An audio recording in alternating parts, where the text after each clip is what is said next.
want you. I want all money. I don't want you. I want all money.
watching. I want money.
What's going on, everyone? Welcome back to Garena Masters VI. We are at the final stretch of the group stage, and another epic day awaits us at the group update.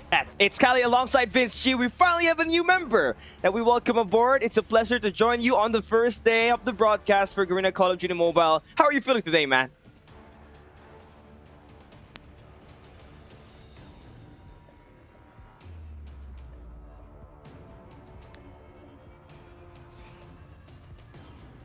Yeah, for sure. Okay. Yeah, before we dive headfirst into the epic clashes of Group A, right? Let's rewind and recap the road to glory in Garena Masters VI. The Garena Masters VI Battle of Valor ignited with the qualifier stage, where 32 teams from across Southeast Asia, Malaysia, Singapore, and the Philippines lock horns for dominance, right? Only the 16 teams forged their way out, 10 coming in from the Philippine region, and 6 from MYSG. Now we're all poised. They're all poised to claim their throne in the group stage. Now, only the most dominant forces, the top 4 from each group, will earn their right to move into the playoffs, and the stakes elevate further, right? Each match becomes a best of 5 battle, pushing players to their absolute limits, and the winner have to fight their way in to every grueling upper bracket and lower bracket matchup that we got here, right? The winners battle their way through the upper bracket, and those who falter are thrown into the lower bracket, clinging on to their final chance at glory here, Vince G. Well, this is going to be a tough calendar for us, but we're currently now in the final stages of our group stage. But right now, let's try to witness all of these teams who is going to battle it all out here today. We are talking about the prize pool. That means whoever becomes the champion here will be getting 10,000 US dollars. But if your team fell in the second place, that means it's not gonna be half. It's gonna be 55% off of the 10,000 US dollars. You'll be getting 4,500 USD instead, and then the third placer will be getting 3,000 US dollars. 1,500 US dollars will be given towards the fourth place, but of course, each and every one of the participants will be getting their shares. From 5th to 8th place, will be getting 750. 9 to 12th place will be getting 500, 13 up to the last 60th place will be getting 250 each, and that is in US dollars. So each and every one of these teams, Cali, they have to be competitive. Yeah, for sure, man. In Garena Masters VI, it boasts around a staggering 25,000 US dollars of prize pool in total. And again, the Crown Kings, they pocket a hefty 10,000 USD slice of that loot, and the stakes are definitely sky high here. We got teams that have already gone back to back. Some are trying to earn their second victory in terms of winning the championship, especially Elevate as the defending champions of this season.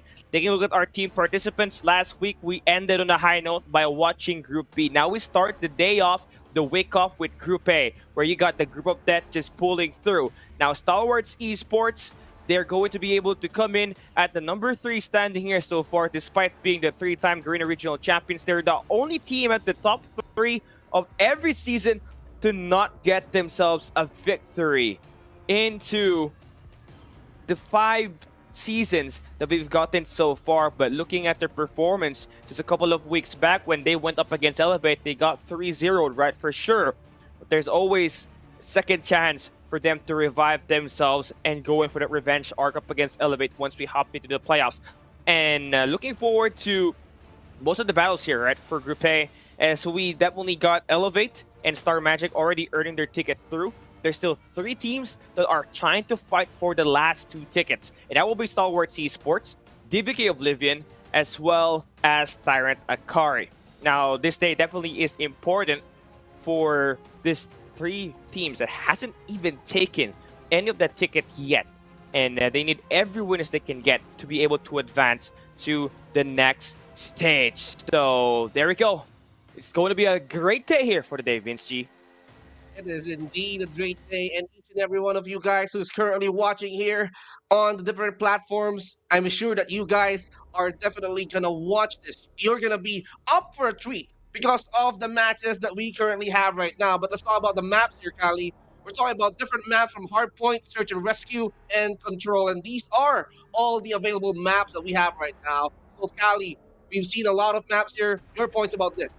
I mean, Hardpoint, definitely got a lot of variety with it, right? I think every map has already been played already. Search and Rescue is where we get a little bit more stale and be conservative with the map picks, just ranging from the Tunisia and the coastal map that's been played all throughout the first 2 weeks. But a couple of days ago, right, Search and Rescue, we saw it be played in Kurahana, and teams are starting to slowly open things up for them to try out new maps. Right in time for them to enter the best of 5 action that we're going to be having featured at the playoffs here, Vinci. And right now, we are going to be having these teams choose their maps. They're going to be dominating each of these maps, and they have to consider what maps do they need to play. Some of these are definitely their strong maps. Some of these are currently their weakness.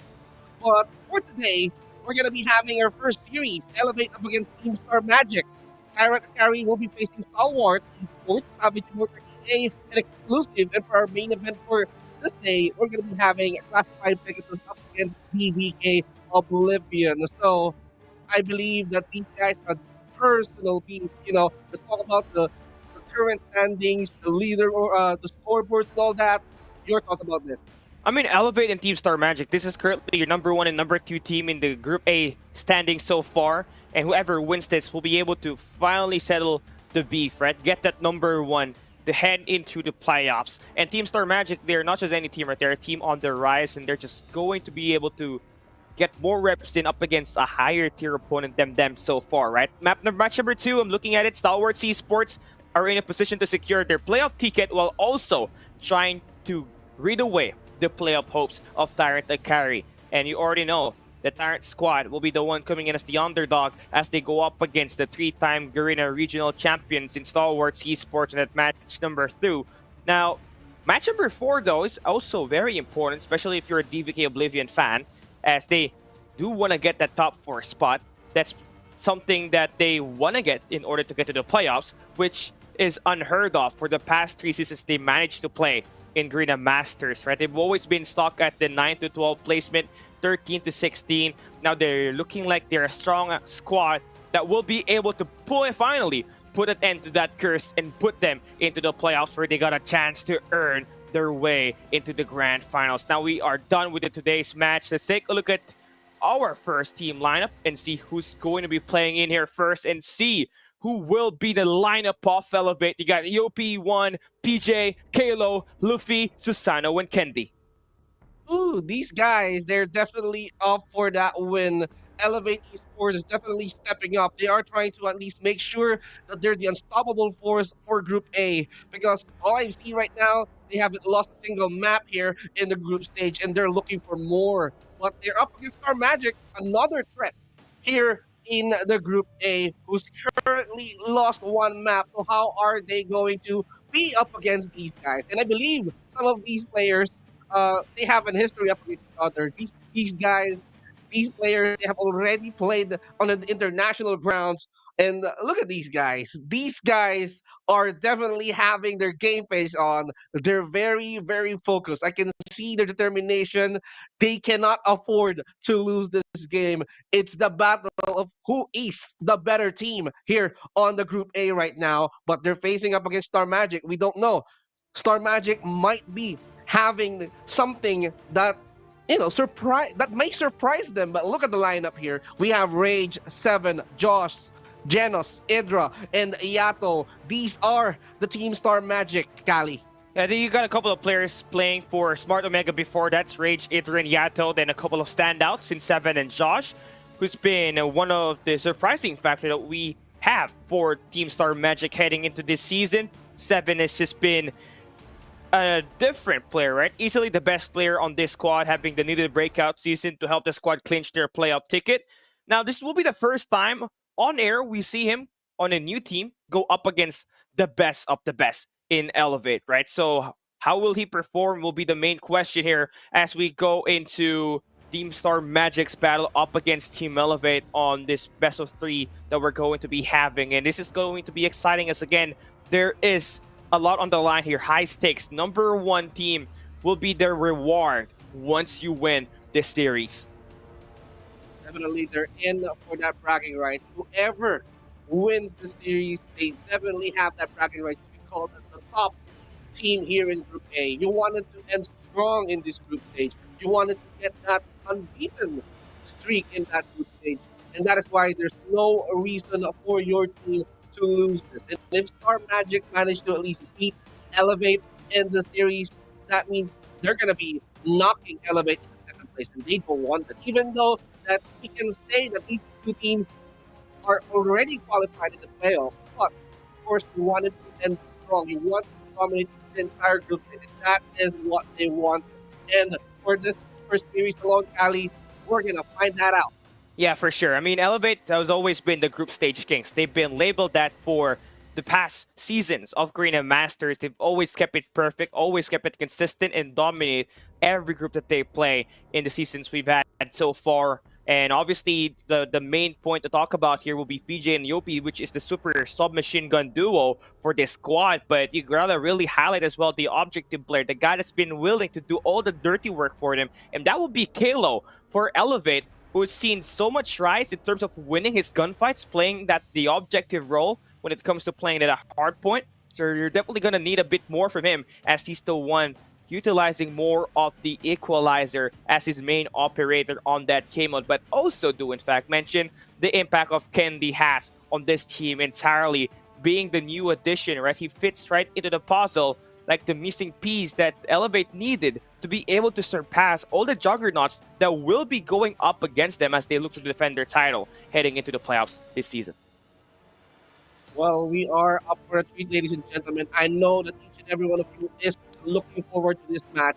And for us, we're going to be talking about the first series of the day. And for the maps that we're currently having right now, let's talk about these three maps for these three modes. Well, we're going to be starting off with Apocalypse and Hardpoint. And then we're going to be heading to Coastal for the search and rescue. And then for Control, we're going to finish this off with Arsenal. So your thoughts about the maps that we currently have, Cali? I mean, you're going up against a cream of the cream, right? The cream of the cream, the best of the best here in Elevate, and Team Star Magic just kind of locked out on the coin flip as they look to only pick one map of the three available in this series itself, right? So at least you're going to be able to ban out Summit and Standoff, which has been maps in Hardpoint that Elevate has been able to hold teams under 150 points. So they're going to try to bring them into a couple of doable maps for them, but not entirely that thorough, especially in this Hacienda Apocalypse where, Hardpoint Apocalypse, where every area outside of that P1 will be one-sided. So you want to get those early rotations if you'll be Team Star Magic. And simply can be said if you're Team Elevate, right? But once we move on into that search and rescue Coastal, right? That's where things kind of get a little bit interesting because the sniper setup for these two squads are insanely strong. So who's able to control that mid map will be the ones able to take this map win on this map number 2. And for that, we are going to have ourselves a very, very much fight that we are gonna be looking forward to. So we're gonna be bracing ourselves here because this is going to be a very, very intense series here, Cali. We're talking about two of the top teams in Group A, and now they made sure that they are going to play in those maps that they are really, really familiar. And you know, I'm gonna be expecting a really, really tough fight here on our first map, which is gonna be in the Hardpoint. So I'm gonna be so excited here, Cali.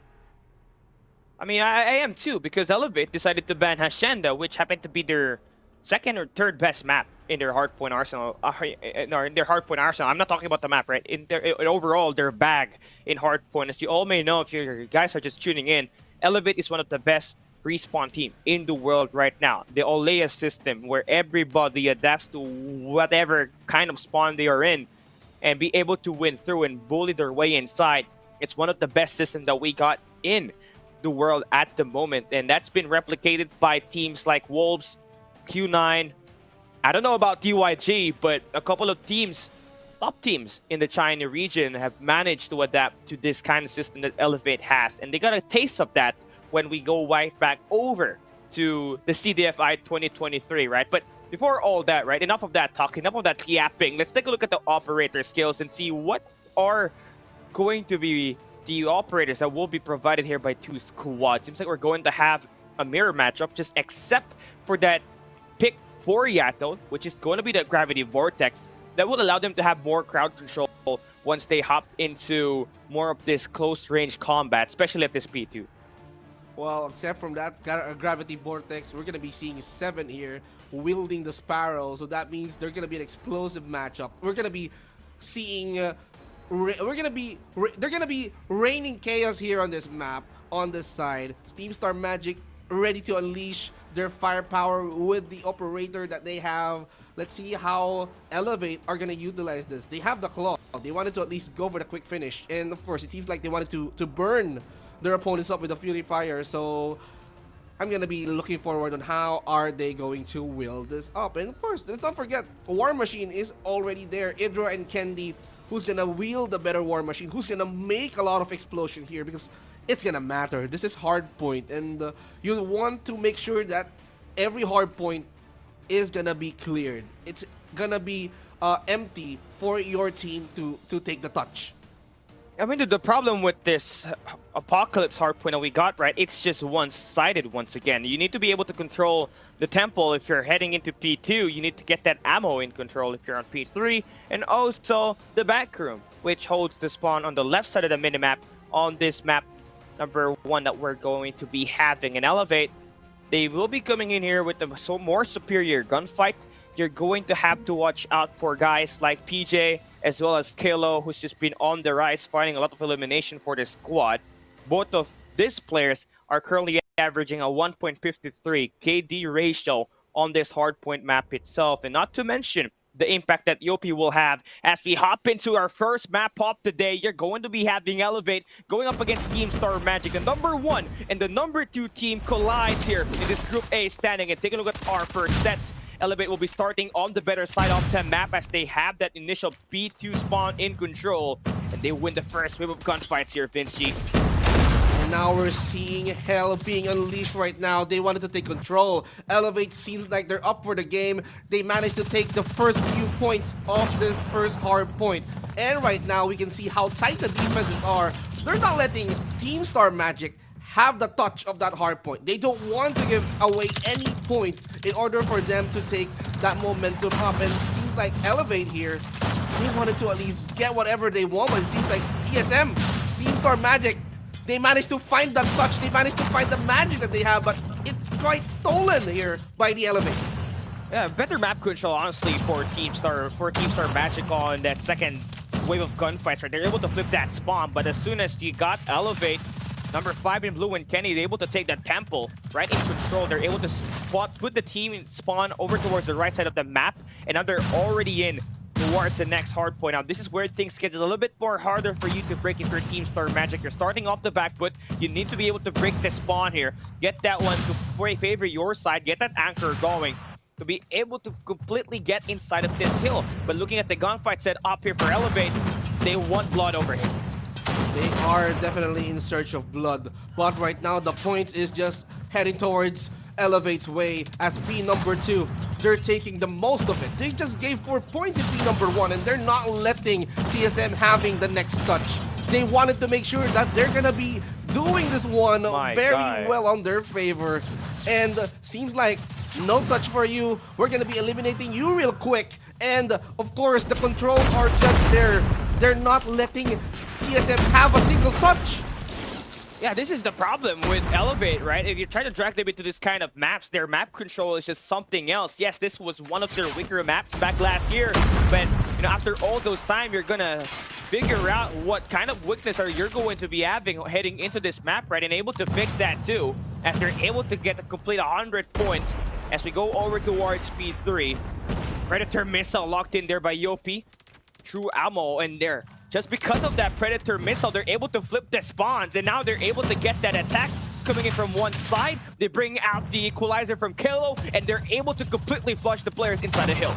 And now we can see the claw being utilized here by Josh, but he got taken out. We can see Yopi trying to at least deal with the guys from the TSM, but he got taken care of. And right now it seems like B number 3 is definitely going towards the side of Team Star Magic, because of how they are defending this. They are not letting Elevate have that single touch yet. And look at Seven, he just rotated, but Elevate here, they wanted to use force. They wanted to at least eliminate each and every one, and now they have to took over.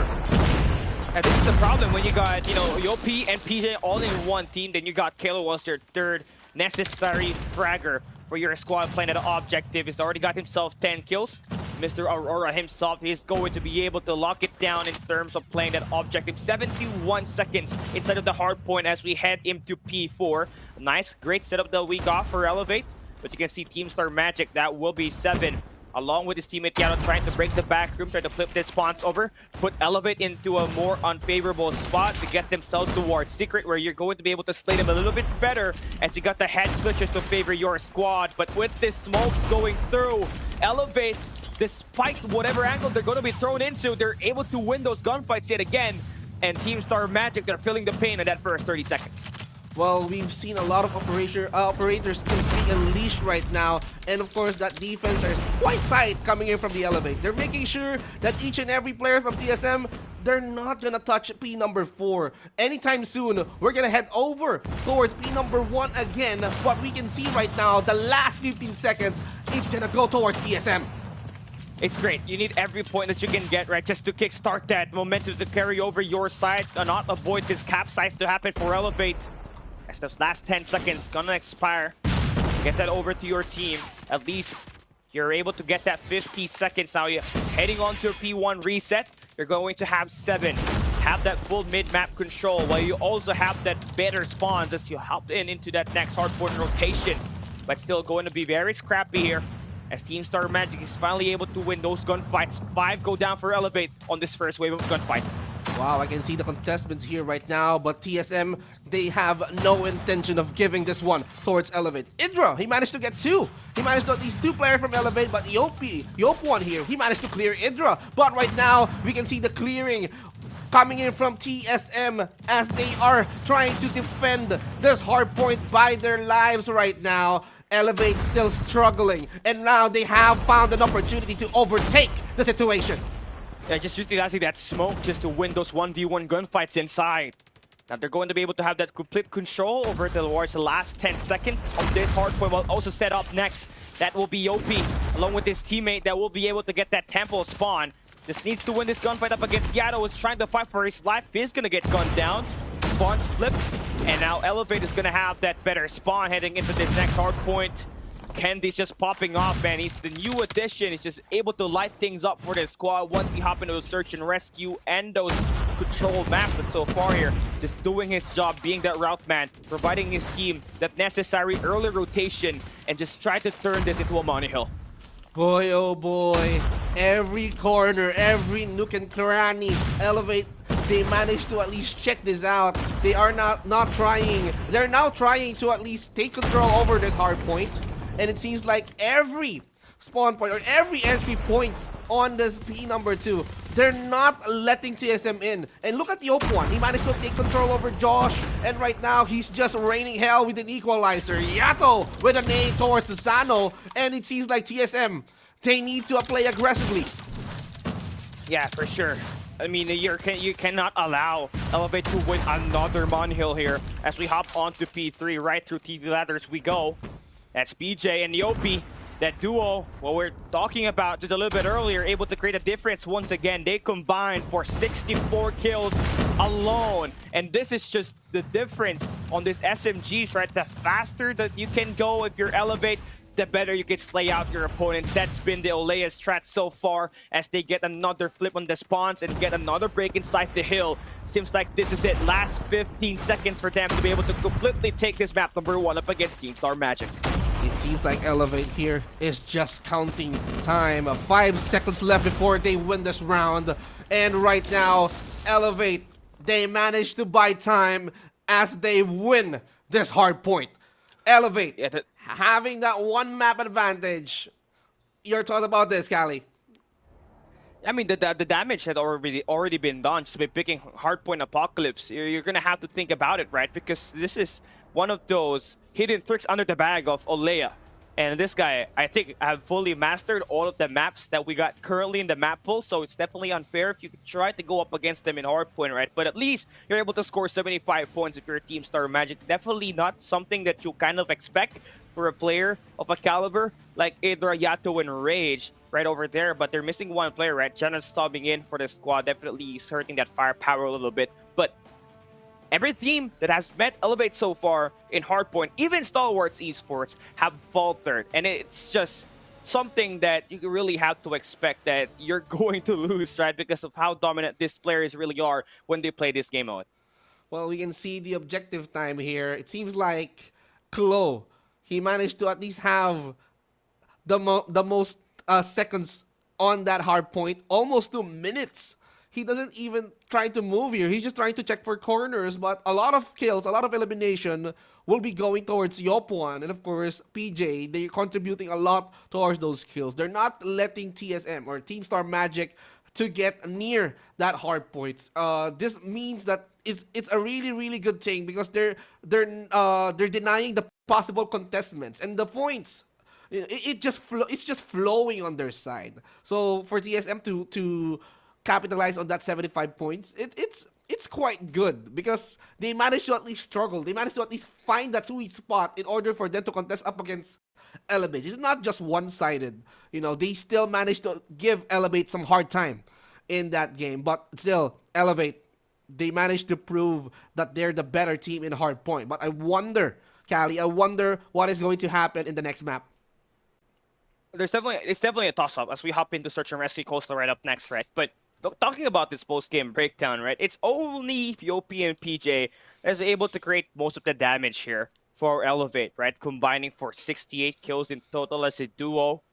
And even Susano and Kendi are on a negative here, right? It's definitely hard to play Apocalypse just because of the map control that a team has on early rotation is significantly able to snowball into every area on the map. But nonetheless, right, for Elevate, they just were able to turn everything into a money hill, just only giving those scrap time for Team Star Magic off the start.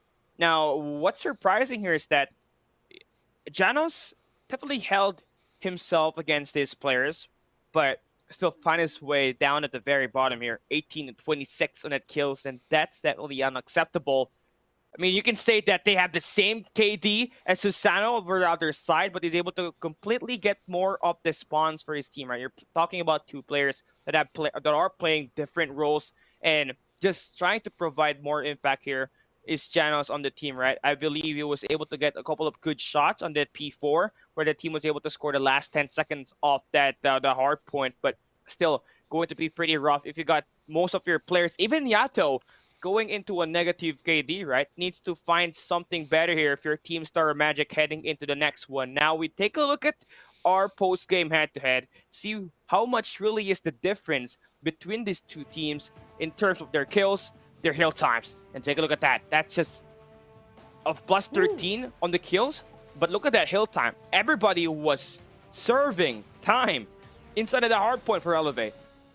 Well, that is a lot. 6 minutes is quite a lot of hill times for Elevate. They're just living up to their names. So they're definitely standing on top of the hill, top of the mountain, if I may correct myself. But they're just protecting the entire hardpoint spawns. They're not letting Team Star Magic take a single step. But of course, a minute, almost 2 minutes for Team Star Magic is not quite enough. They produced 75 total points, but you know, each and every one of them, although we can say that some players are definitely rotating to find the players from Team Star Magic and eliminate them, but all of them, they're in that hard point.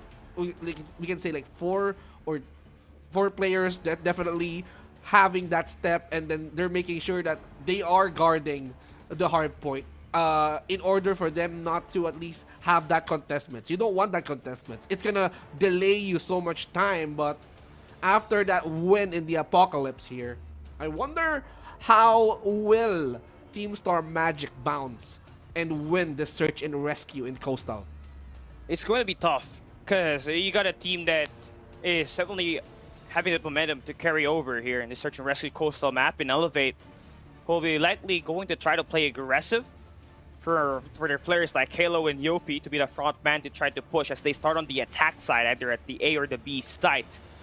But again, the key thing about playing coastal map is you want to have that mid-map control. And if you're 7 and you're going up against Candy, who's just performing so well in search and rescue so far, for Elevate, just scoring 10.60 kills per game as the main sniper, you would want to be able to contest him, get that first blood, just rid them off of that mid-map, for them to not be able to rotate and get so much map control as we head into this map itself. Now, obviously, it's not just him that needs to step up. You need to be able to see Yato be able to hold this ground on this close range engage. Being that main player that you are, you need to be able to stop 1 or 2 players for Elevate once they decide to hop in to one of these sites that we got on this coastal map, just to be able to buy some time for your team to be able to make that rotation and need that required time to be able to get there as soon as they can. Well, this map right here, coastal map, or this mode right here, search and rescue, this requires you to play objectively. You want to at least eliminate all your opponents or probably plant that bomb in order for you to win this round. But this is a better twist. We can see them try to at least plan it out. Where are they going? Is it going to be on A side? It seems like, yes, Elevate is gonna rush towards A, but we see multiple players from the side of TSM defending the site. Yeah, this is 7 that we're talking about, right? That needs to be able to get that sniper engage up against Elevate, and he finds the first one onto kill. The opener is there, but more grounds being covered by Elevate. Now 7 needs to step away from it, but there will be a move made by Elevate just to push here over towards A site, but Team Star Magic still going to make this one pretty close. It's a 3v4. Wow, they recovered the bomb right now. They can make plays out of it, but a lot of bodies being dropped here. Are they gonna go for the plan? But it seems like no. It's Elevate who's gonna get this first round. But right now, how will TSM tighten up their defense? And where is Elevate gonna head over? I mean, need to send more players from the passageway for Team Star Magic just after that mid-game play. But look at this smoke coming in from that mid-map. Now Elevate is starting to go around the bar. Something that we don't see teams do quite often. Now Team Star Magic, they still got a couple of players to play that head glitch, get that counter ready, but they've already given up on the side. They're looking to try to play for that late rotation, go for a 5v5 retake, just to be able to go in for those quick trades. Now Josh trying to approach the area. He's gonna go for the kill. Quick scope, not gonna hit anyone, but PJ is still here on the site. What are they gonna do with the bomb? Right now, it's still there. They just need to defend it. TSM, they need to make sure that they're gonna wipe it. But now they're being wiped 1 by 1! Oh my! And it seems like TSM is gonna try to at least bring out their players up. But they have won this round. Oh. Yeah, that's a nice retake, by the way. Just like what I said, they need to get some players to head over passageway, get the stairways in control, and see that player who did that play right there, get that opening pick. That was Josh, able to find 3 kills. Played that numbers game, able to get that flood. Now they managed to secure that round number 2. Just need to be able to do that consistently as these rounds continue. You got Elevate failing to get that A side rush to get in their hand, right? It's definitely possible for them to be able to play it slow now as Candy gets the opener onto Josh. Now, they seem so intent at getting this A site locked in, but 7's holding that lane very well, but missing the shots. It's not going to pay off well. Right now, we can see the sprays coming in from Hydra. Not going to connect onto anyone, but we can see Yop1 tries to go for the site, tries to go for the plant right now.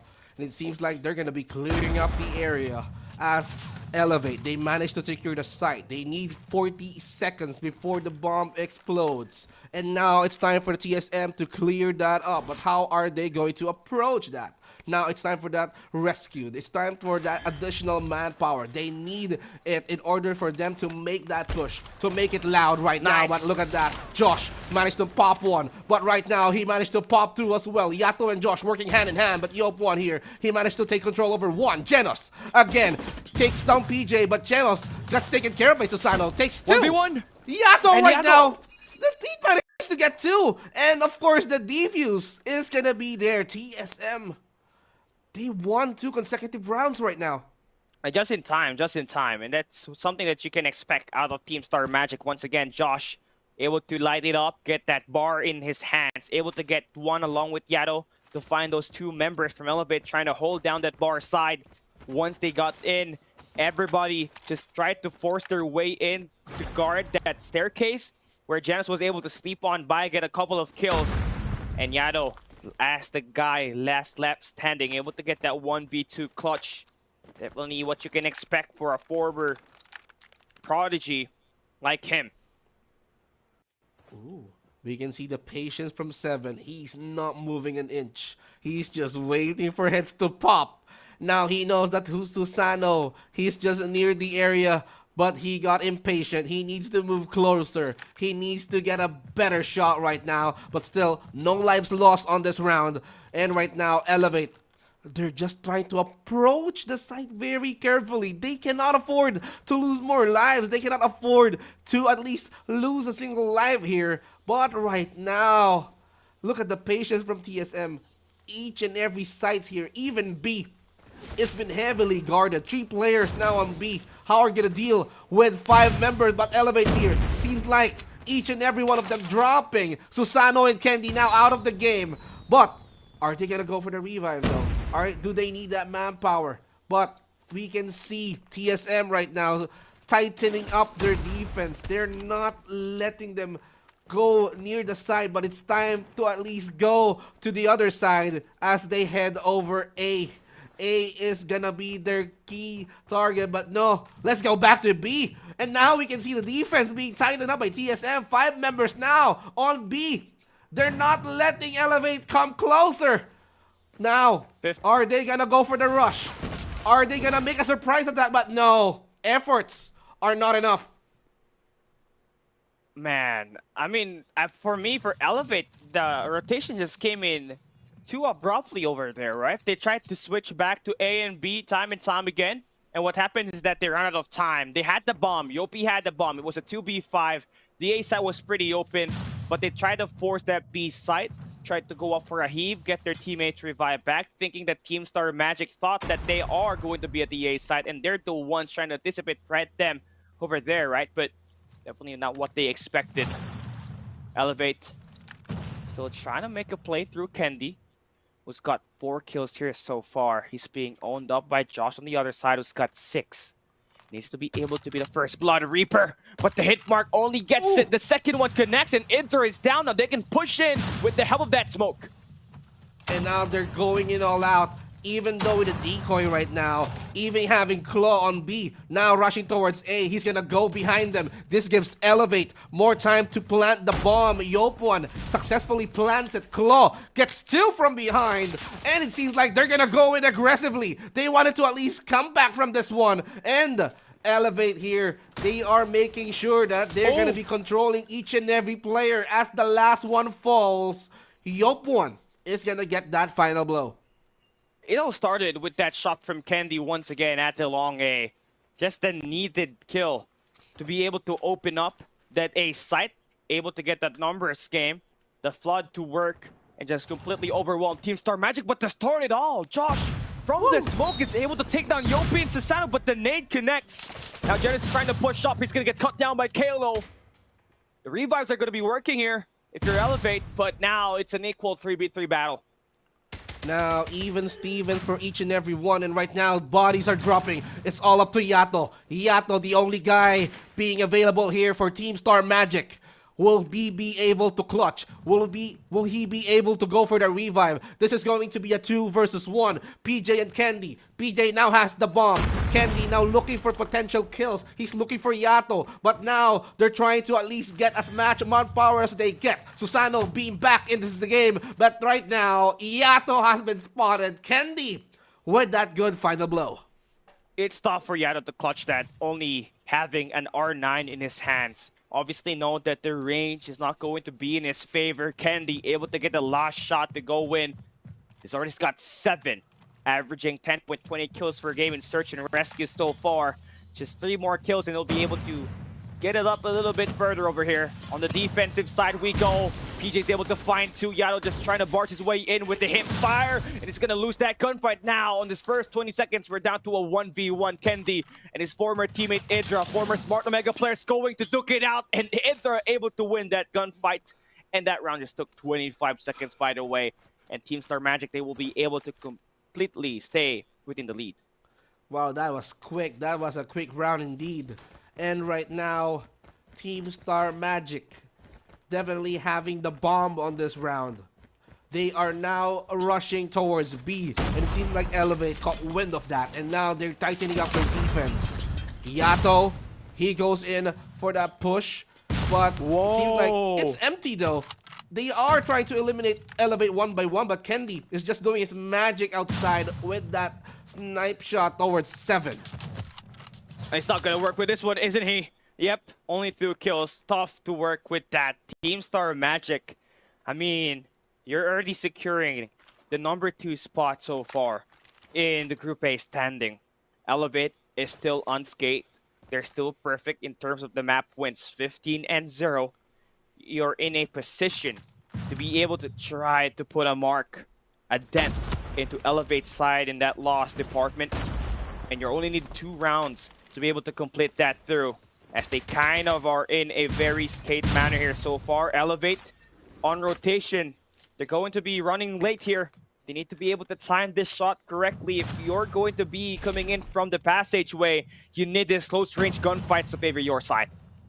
And now it seems like Yopwan is trying to at least deal with the problem that they currently have right now. 3 versus 3 that we have here. We can see Yato nailing those shots, but they went underground, trying to save themselves from potential trouble. But are they gonna go for the revive? Hello there with a good peek, sir. Not gonna connect onto anyone, but it seems like Elevate, they wanted to catch up. They wanted to catch up towards Team Star Magic, and it seems like the star power that they currently have, ending this one with the knuckles and for the defuse. Wow, Elevate. They are now slowly catching up as the defenders for this. And that was close. Tried to bring a fist into a gunfight. That takes massive balls of steel. But hey, that's Yopi for you, right? The captain for Elevate. Going to be able to get that bomb defuse, right? In nick of time. Only 7 seconds left before he was able to tap it. But the defense definitely lacking. And Team Star Magic has the upper hand over here, as they got the smokes locked in towards mid. Gonna take that attack coming in at the A site. They take down Kendi. Lone sniper at the A site. Now it's a 4v5 here. You're gonna have to wait for that bomb to be planted if you are Elevate before you make that move, because it's gonna get rough as you try to fool your head inside without even knowing where they are exactly. And now we can see Elevate going towards to where TSM is right now, but slowly approaching the site here by TSM. Elevate goes in 1 by 1, but 7 here. Good position. He managed to at least wait for the ambush. Goes in for the clean, and it's gonna be a match point for TSM. And as you've said, Kali, they are just 1 round away into putting a wound towards Elevate's perfect record. Yeah, for sure, man. Team Star Magic just needs only 1 round. But will Elevate decide to give that one away, right? Will they drop this coastal map? That's the answer. Needs to be searched here. So far, Kendi still alive. Holding down stools. Might be able to get that pick onto Ithra, and he's gonna take that guy's head off. Off the map, off the round. Jump shots for Kendi, not hurting so badly. But it's a 4v2. Bomb down at the B site, 7. He's been the playmaker. He gets knocked down. Yeah, the last guy standing on a 1v5. It takes quite a miracle for this one to work. And yep, he's gonna get his self taken down. Bomb defuse. Elevate 6-5. 1 round deficit. Wow, Elevate still having that motivation. They cannot lose this search and rescue round. They wanted to catch up towards Team Star Magic, who's showing so much promise in this map alone. They're just 1 round win away for securing this coastal map from themselves. But Elevate, it seems like they have other plans in mind. They wanted to upset the entire TSM, but Tiendy, he managed to pop 2. And now they can go in for the push here. Right now, they can just go in for the beatdown and Elevate just getting the shots connecting from Kendi, who finds 3 in this feed, and they end it in just 25 seconds. Woo! Elevate are still in it. They are not backing down from the challenge that Team Star Magic gave. Now we are at game point winner. Gets this map number 2 as we switch the sides. Oh my, Elevate slowly catching up, and they are now fighting for whoever is going to win this. But this time around, we have Elevate as the attacker. That means they have the bomb. They can do whatever they want with it. And it seems like they want to go towards A. And now the defense are very, very tight. We can see 2 players guarding the A side. So they have the other players from the B side. They have to react here. Even Claw, he's just alone here. He's just trying to at least force a decoy. Think that they're going B, but still A. It's just being the patient. It's just a patience game for them. 7, you're in a desperate position to make a shot here. Wall banks are not connecting. Stunts will be made, will be created by Elevate. They know that someone's there. It's a 4v4 on that area on the map right now. And Team Star Magic may have lost this ground. 7 cannot hit those shots. Kenny with the punish. Opener in favor for Elevate. As we got only 50 seconds left on this round number 13. Oh my, it seems like it is total chaos. Ooh. Idra and Josh and Yato making sure that they eliminate the threat, and now it's all up to the one player, Claw, being away from his team. He's now alive, but can he retrieve the bomb? Can he go for the 2v1 clutch? It's all up to Idra and Yato, but they make him explode. TSM, they managed to at least make this one successful as they defeated Elevate for the first time in the coastal map. That's insane, and that's something that they need to be proud of, because what they pulled off is one of the greatest team effort to be able to close that round away. They were trailing behind on a 4v5 on that last round, able to pull it through with the help of Yato's R9 up close. You already know that hits like a freight train, and definitely was felt by the members of Elevate as they tried to take that hit on the A-bomb site. It was definitely something that is a first, actually, right? Stalwart eSports, they kept it close up against Elevate, but they never took a map win up against them. Team Star Magic, despite that crushing loss on that map number 1, they're able to force themselves to fight through 110% effort to be able to get through Elevate on this map number 2. Now, the series is tied 1-1. There's still going to be a chance for them to be able to lock in the number 1 spot should they get this coming map right up next. But I already know with this map pick coming in, it is going to be an advantage in the cards in favor for Elevate. Well, it seems like they managed to at least accomplish something. They wanted to at least inflict a damage towards the perfect record of Elevate. But let's talk about the breakdown here. Look at how many kills being secured here by the side of TSM. 13 each for Yato and Josh. Idra, he managed to at least get a perfect 10 without even dying, or I mean, without even planting a bomb or something. Genos here, and of course 7 here, working hand in hand in order for them to at least bring that support. But talk about rescues here.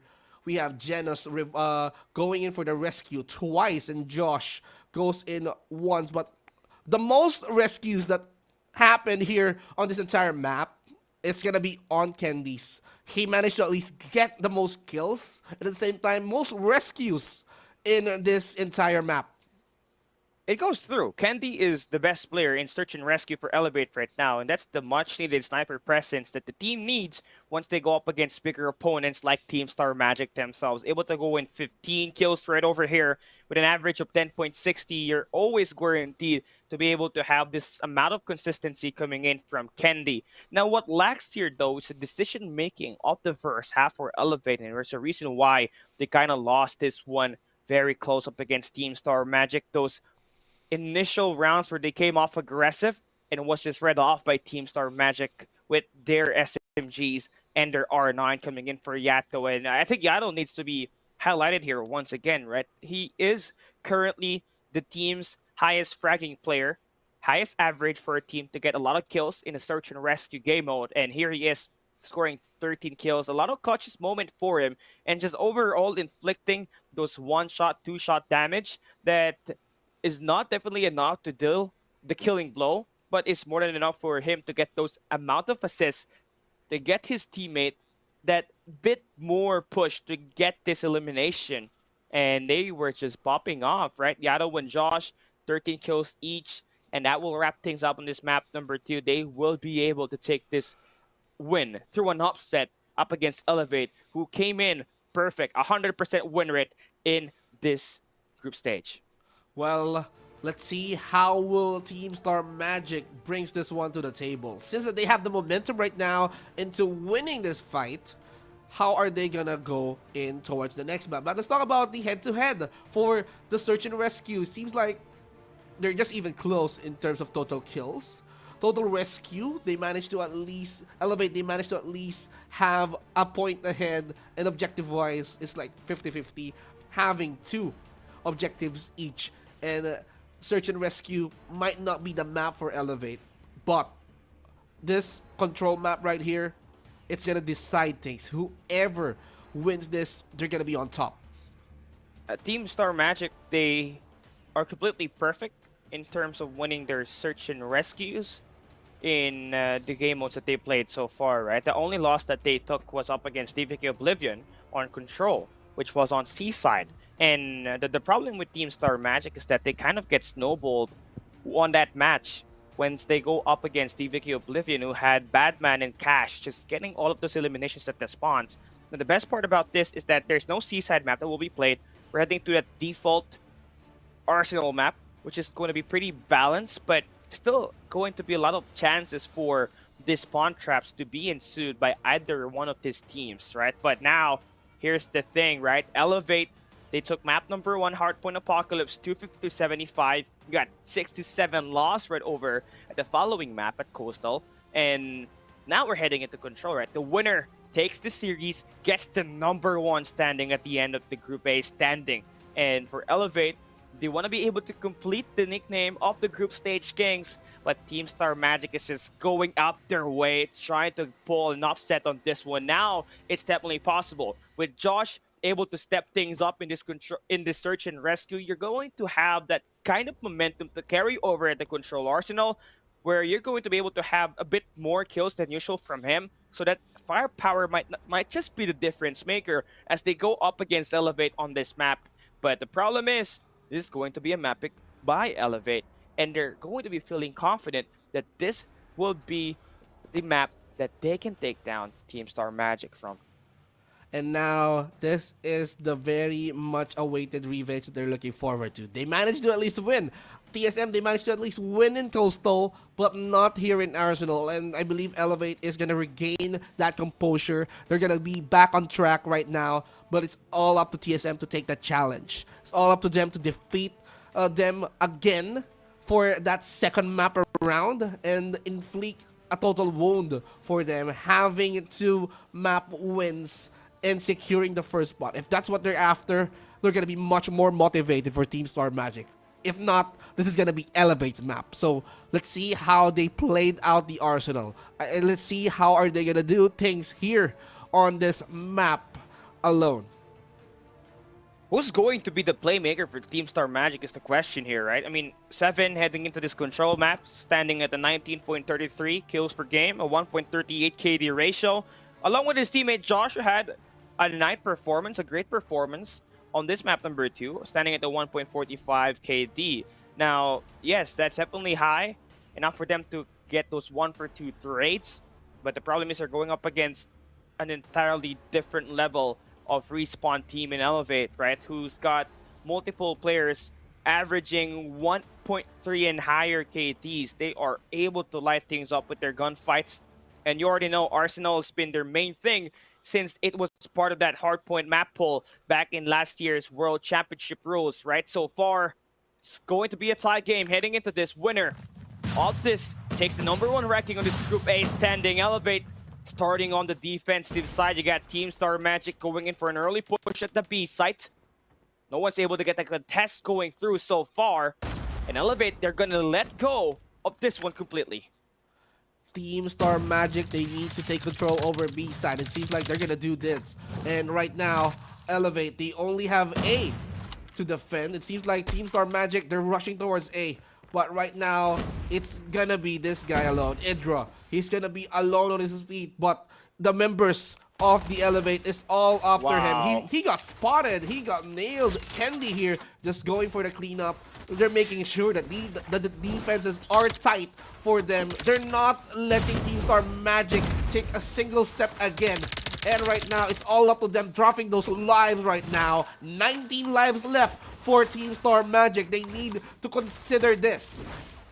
That's a nice play for exit kills for Elevate, by the way. As soon as Team Star Magic had that B side, they immediately tried to go in, enter the A side through Laboratory through the window side, but it was completely turned around by Elevate, who now has better map control off the start. Right now, they currently have a +5 on the live counts. Definitely gonna be not a lot, right? But Team Star Magic now finally able to stack inside.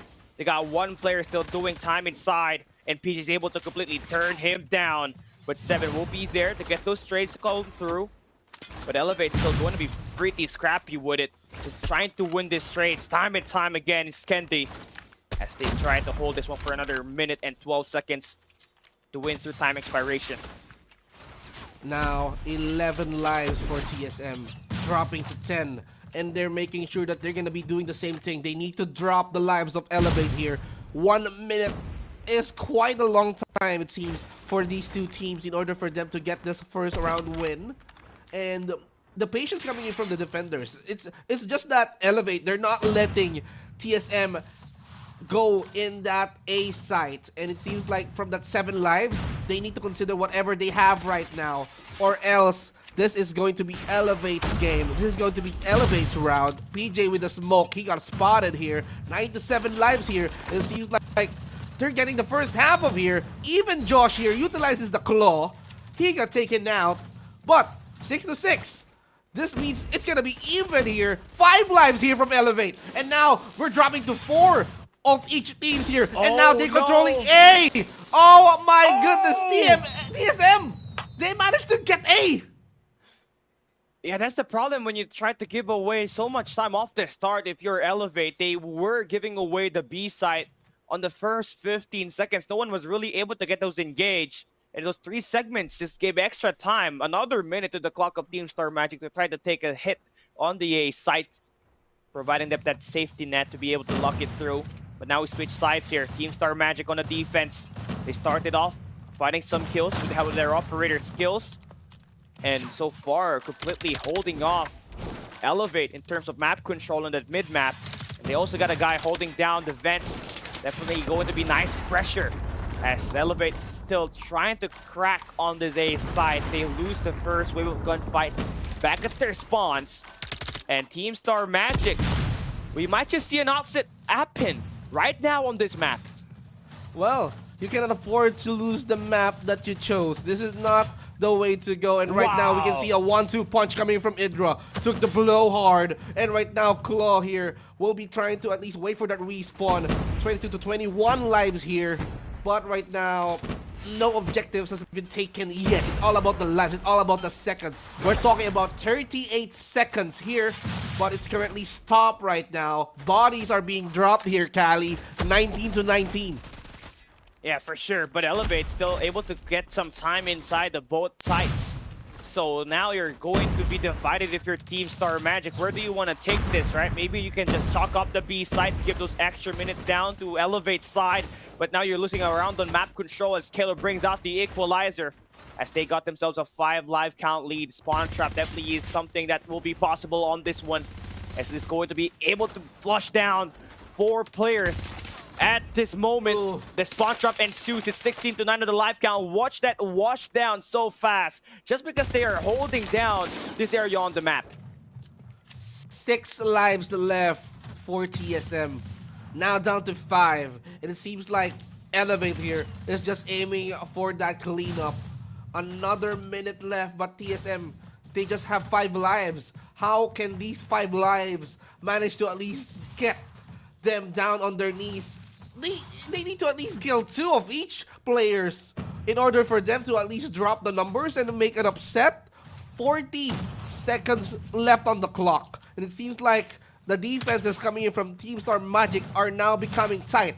As now Elevate, they're trying to approach a site very, very carefully. But now dropping to 4 lives. Seems like TSM is going to have a hard time dealing with the pressure coming in from the Elevate, because clearly they wanted to win this round. And it seems like, look at this, TSM, they're doing whatever it takes for them to at least deal with the members. Look at how hospitable they are. And now with even a single life left, TSM cannot win that round.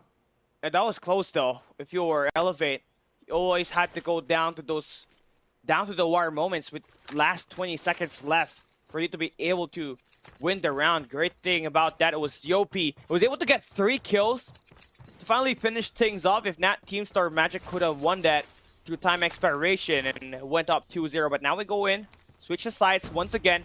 Got operators invested for both sides.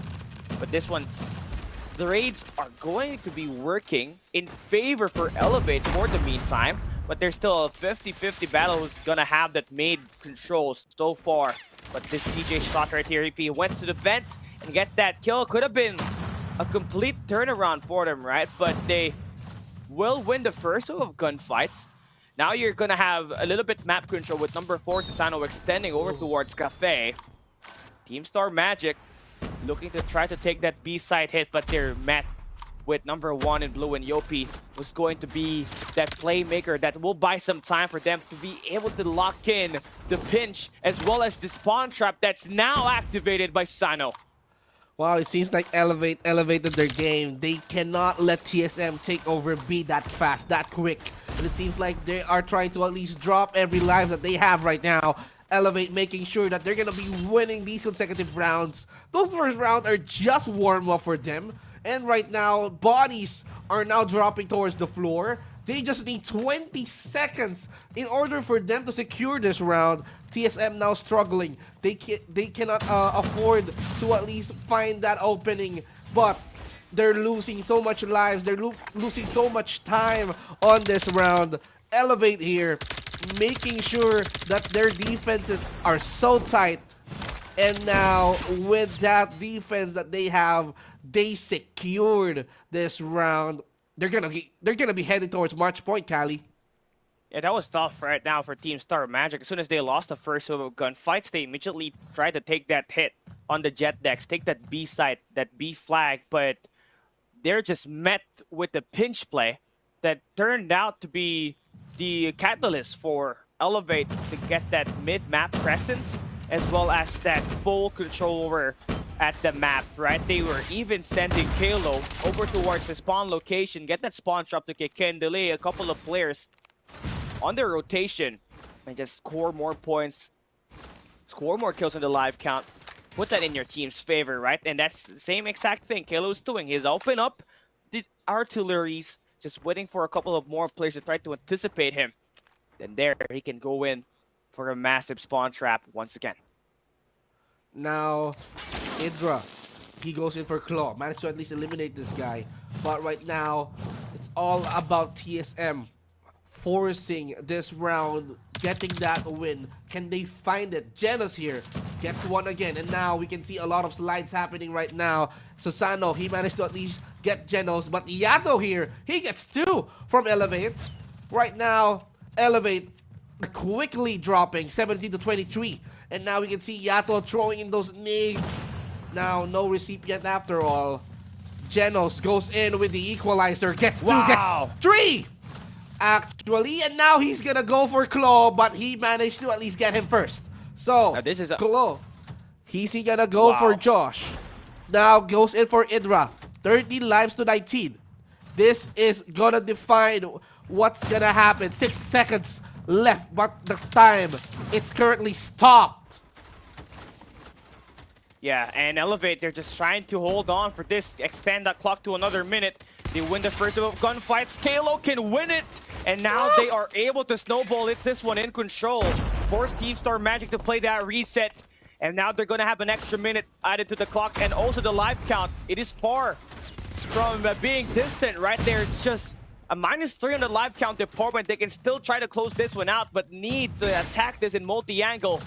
You need to be able to see number 4 in blue and Susano be able to stand his ground at this lap, but he's gonna get gunned down. But you got Kendi all the way towards the left side of the map, so every kill that goes through, he'll be able to meet them face to face and get the elimination, delay it a bit, and have a chance for you to be able to come and win this through the kill department. But you're gonna have Kendi go down, but you do have that map in your control. You get that B side locked in. It's a 5v8.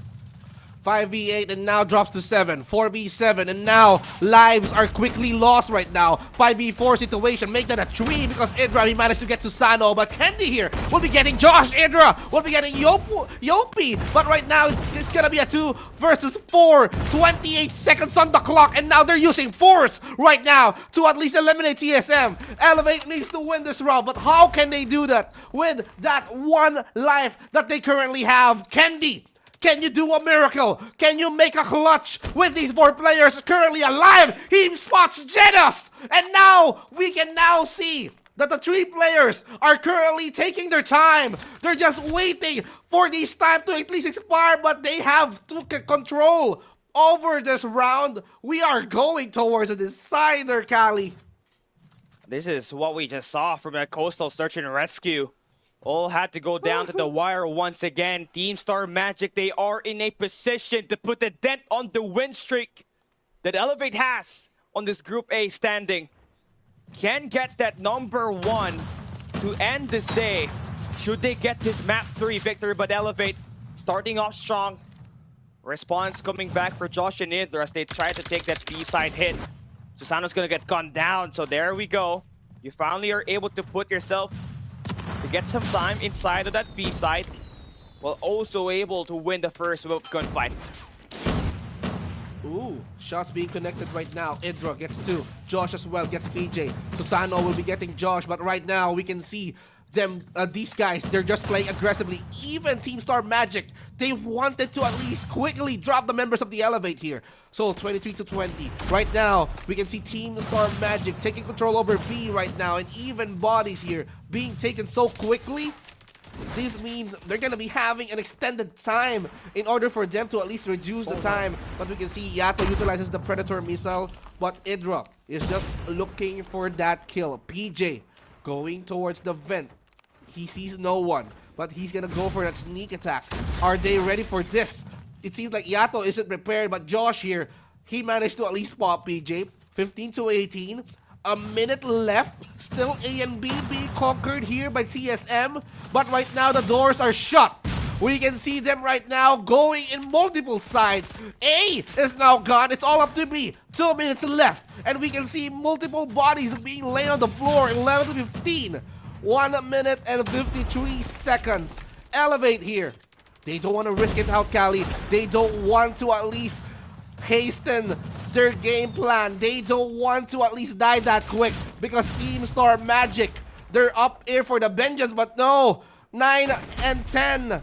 It seems like TSM has that numbers disadvantage. It seems like they wanted to at least go for the B, but PJ here, he's just nailing every shot that he has with that Annihilator on hand. 10-7, and they still have a minute and a half. And there's still a lot of time here for Team Star Magic to go back, get this win. But map control in favor for Elevate as they completely got the spawns locked in. 1 minute and 10 seconds for Team Star Magic to try to take another crack at this, but that will be your last wave of gunfight. You're able to take down PJ. Now you're going to have to worry about the guys coming in from the front. That will be Kalo as he brings out the equalizer. Oh my. And it seems like TSM's lives are quickly dropping. 8-4. 50 seconds left on the clock. And B is just there for the grabs. Right now, 3 versus 8. This is going to cost Team Star Magic their win. And they managed to at least pull it off. They're trying to at least deal with the Elevate. But with the 2 remaining players, 7 and Yato, can they deal with the 7 lives that Elevate has? Elevate, it seems like they have this map under control, and right now they are trying to at least struggle. We can see 7 here pulling an Annihilator. 1 life for this guy, but Claw, he managed to put an end towards his life. And there you have it, Elevate celebrating their win up against Team Star Magic. That was definitely a tough fight there for Elevate. They had to fight tooth and nail just to get this victory. But Kalo, he is the MVP of that last map. He was the one that was able to get that last 4 kills with the help of that equalizer at the end to finally clutch that victory up on the defensive side for Elevate. And that's definitely the guy that you really want to shine the most outside of PJ and Yopi, who's been terrific in terms of finding those eliminations. But that third consecutive guy that can provide you those lineups will be Kalo. And we saw him in his impact when we played at the Hardpoint Apocalypse earlier, where he's able to get the third frag plus 1 minute and 53 seconds inside of the Hardpoint, right? Then he was really able to finally get himself, a much solid kill here, especially at the end, to finally put an end on that that round number 5 in the Control Arsenal map. Well, props to Team Star Magic. They managed to put pressure towards Elevate. They managed to hand them their first loss in that search and rescue map, but it was so close. Team Star Magic they were so close into getting that first spot, into getting those 2 map wins up against Elevate. And this is, this is where it gets so much exciting. Let's talk about the post-game breakdown here, Cali. You see how much lives here were taken? Look at that. Claw here, he managed to at least get 30 lives here, and he managed to at least fall 26. But on the other side, Team Star Magic here, he managed to at least pop 26 lives. He managed to at least die 29 times. But all I can say, Cali, Team Star Magic just gave Elevate a lot of pressure, but still, this is Control, this is Elevate's map, and they knew exactly what needs to be done in order for them to stop TSM. There's still definitely a lot more potential for Team Star Magic that hasn't been tapped yet. I mean, this is a squad that still doesn't have Bridge in the roster yet. They had to go in, locked in Janos, who's been locking it down, especially in that search and rescue coastal, by the way. But the team was very close, finally putting an end to this dilemma that Elevate had, but was not really able to close it out, all because of one guy that was able to step things up, and that's Kalo, scoring himself 30 kills once again. His average, only 17 kills per game, heading into this battle up against Team Star Magic. On the first 5 games, able to play on this one, and Mr. Aurora himself is able to be the playmaker, be the difference that Elevate needed to be able to get the team win. And they're going to be perfect so far in the wins so in the series, but not anymore in terms of the map count, as they get completely scratched on by the boys of Team Star Magic. As we take a look at their objectives and kills here, see what the difference is. 1-0 on the objective side and a +12 on the differential for Elevate. Reason why they're able to lock this one and finally finish this first series of the day. Well, it seems like Team Star Magic, they surprised us with that objective takedowns. They managed to at least pull up a sneak objective takedown here on that first round. They managed to at least got 2 objectives in that round, pulling off a win. And seems like Team Star Magic, after that, they managed to at least rely on those lives. But Elevate, no wonder this is their map. They knew exactly what needs to be done. They know how exactly are they going to handle Team Star Magic in terms of like getting those skills up. They are indeed an expert in terms of like handling Control in Arsenal. So that for that, Elevate is the stronger team. They managed to at least end up in first place. They just lost once, and thanks to Team Star Magic, they lost once, but still, these 2 teams, they're definitely on the top of the group. But Elevate here, they won the series. And they're going to withstand that #1 placement at the end of the day. And they will continue to be the #1 team in this group, as they have already met the tougher opponents since Team Star Magic and Stalwarts eSports on this 3 weeks of action that we got. Their next schedule will be DVK Oblivion, and that will be a team that has definitely an interesting take on how they try to play these best of 3s. Moreover than not, they are currently 100% in win rate in Control so far, right? But Elevate just came in a little bit different on that Hardpoint Apocalypse, ending it up with a dominant win Then once we hopped into this search and rescue and this control, things were just kind of too close and very uncharacteristic for Elevate to absolutely crumble under pressure once again on this kind of scenarios where, especially in search and rescue coastal, you would think that despite having that numbers game in their favor, there were still lapses that costed them and allowed Yato to be able to pull up multiple clutches on this map entirely. Then control very much the same thing, especially as we started on round number 2 where they completely got locked down. But again, that's just the control arsenal for you, right? Definitely gets chaotic. Very huge map, honestly. You might just get lost, and the next thing you know, you're being spawn trapped by one of the members from your opposing team. And the great part about this is that we were able to see Team Star Magic play to their absolute best. And I think going up against Team Elevate, there's definitely more potential for this team to get a lot better. And with this experience right here to play in this live environment, watching is a lot of crowds, right? They came in prepared, right? More than expected, and gave Elevate a hard fought win. I agree. I agree. They definitely gave them a hard time in order for them to at least win the series, because it's all about them proving who's the stronger team in Group A. And just like playing these highlights, we've seen Elevate manage to take control over Hardpoint. It's an easy numbers game for them, but in terms of like search and rescue, this is TSM's map, and they knew exactly what needs to be done in order for them to at least pop off and deal with the Elevate, handing them their first loss. But what shocks me is that the entire control map, it was a really tough game. It was anyone's game. You may say that it was chosen by Elevate. Arsenal was chosen by Elevate, but still, we see Team Star Magic play it out. It was that close. It was that close in order for them to at least kick off Elevate out of the top spot, but still, it was Elevate's game. They did it so well. They did it flawlessly. So, in the series, it was Elevate who is the stronger team. And props for these two teams.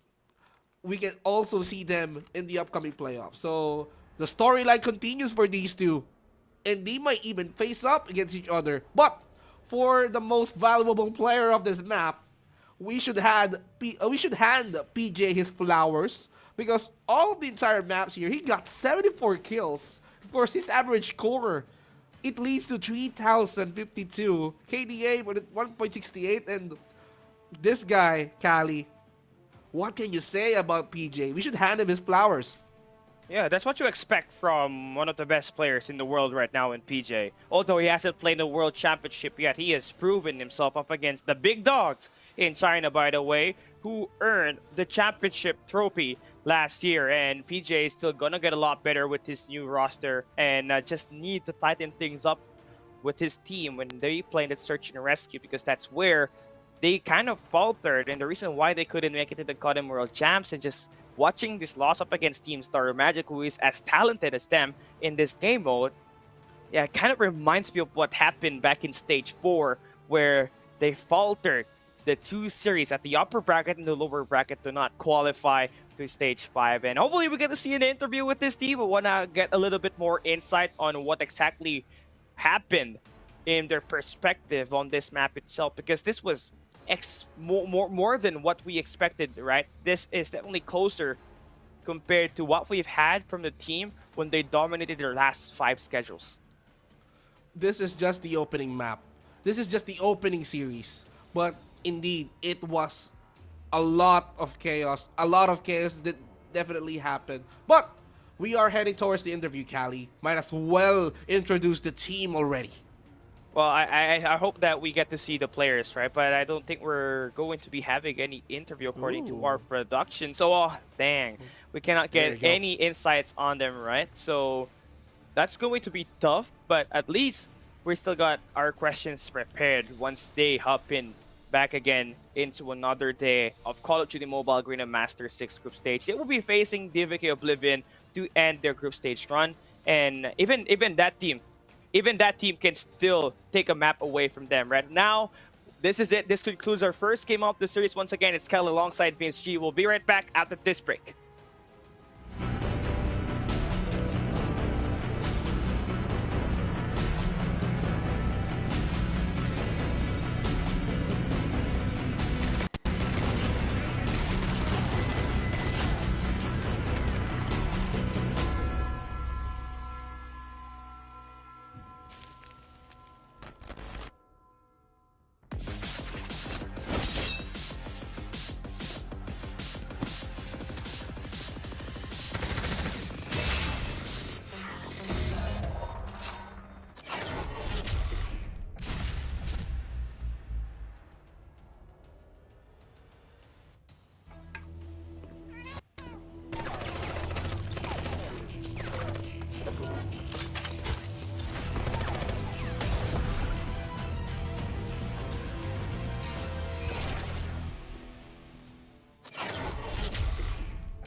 And we are back to bring you more action in Garena Masters VI Group A. We unexpectedly see a forfeit happening for Tyrant Icarus. They lack players heading into our match number 2 today. So Stalwarts eSports will be winning 3-0. And that also concludes our third team to advance to the next stage of the competition, right? They will clinch the third spot in the playoffs and also take away the opportunity for Tyrant Akari to earn the top 4 ticket, like the fourth ticket to the playoffs itself. And that sucks right now because you're trying to earn your way in, and that's completely gone because it's due to the fact of you or team lacking some players. But once again, we're back here at the desk. It's me, Callie, and Vince. We're down into our third game of the day already. Wow, it's so fast. We got ourselves a great match between two teams, and I can't wait for this one to start.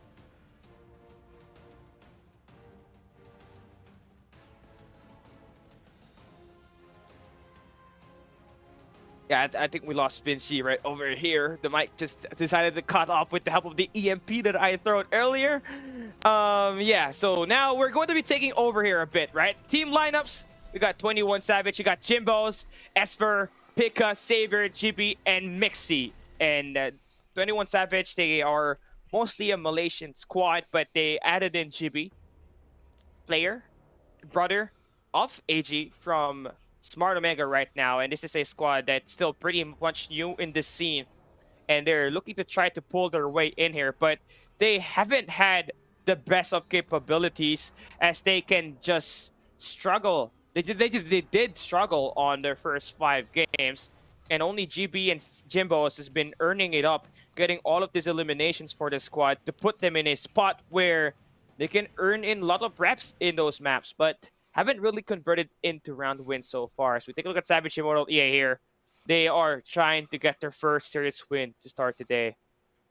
They are definitely hungry for that win. They are definitely looking for that win. And by facing their opponents on the series exclusive, they're gonna be trying to at least get that win. No doubt about that. But of course, exclusive also is on that hunt. They're gonna be looking for that win as well. As we introduce the players coming in from exclusive, we have Brian, Flaco, QWERTY, Coco, Paul, and Apollo. These players right now are definitely on that hunt, Cali, on that win. These two have the same objective. They wanted to win the series because it's between them. It's between them who's gonna be the better team on this series. Yeah, for sure. And the problem here is that for exclusive and Savage Immortal EA is that they have already been out of the playoff contention. Now this is going to be extra rep for you to try to fight for a few more prize on the prize pool department, and also try to prove that you're gonna end up with a victory, right? Exclusive, they're definitely a bit better in terms of played a much more closer games compared to Savage Immortals, right? But obviously they need to really light things up, especially if you're Apollo, to be able to get this victory up against Savage Immortal, who is as savage as they can be once they hop into search and rescue with Jimbos around with that sniper on the team. Well, Savage Immortal here definitely is. They wanted to at least prove that they're the better team, but of course, it's for the exclusive to at least get their first win for this entire Group A. Group A, they definitely want to at least climb up, even though that we all might say that they're in the bottom already. But of course, they wanted to end this series. They wanted to end this group stage in a good note. And that is why they need to at least beat the teams. They need to defeat the teams that they are going to face in the last 2 stages of Group A. And there's no reason for them to lose because they wanted to at least show that they can still win. They can still have that map win. They can have that series win because for these two, it's all about climbing up. It's all about, you know, having that upper hand when it comes to winning this entire series, Cali. I mean, their odds of winning will depend on the map picks that we're going to have here for today, right? It will depend if ever they're going to take 2 map picks or only 1. right? But they still got those map pads picks that will allow them to be able to control where they're going to be dragged into and just increase their odds of winning by a little bit. So now we take a look at our maps and modes between Savage Immortal and Exclusive.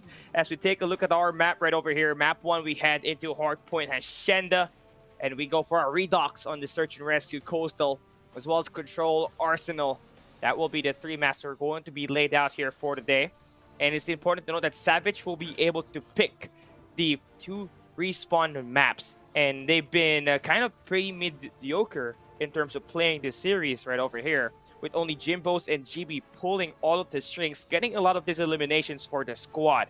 Now, should they want to learn and work for this victory up against Exclusive, they do want to have a bit more performance from Esper, who's currently a 0.51 KD ratio on Hardpoint so far in the first 5 games.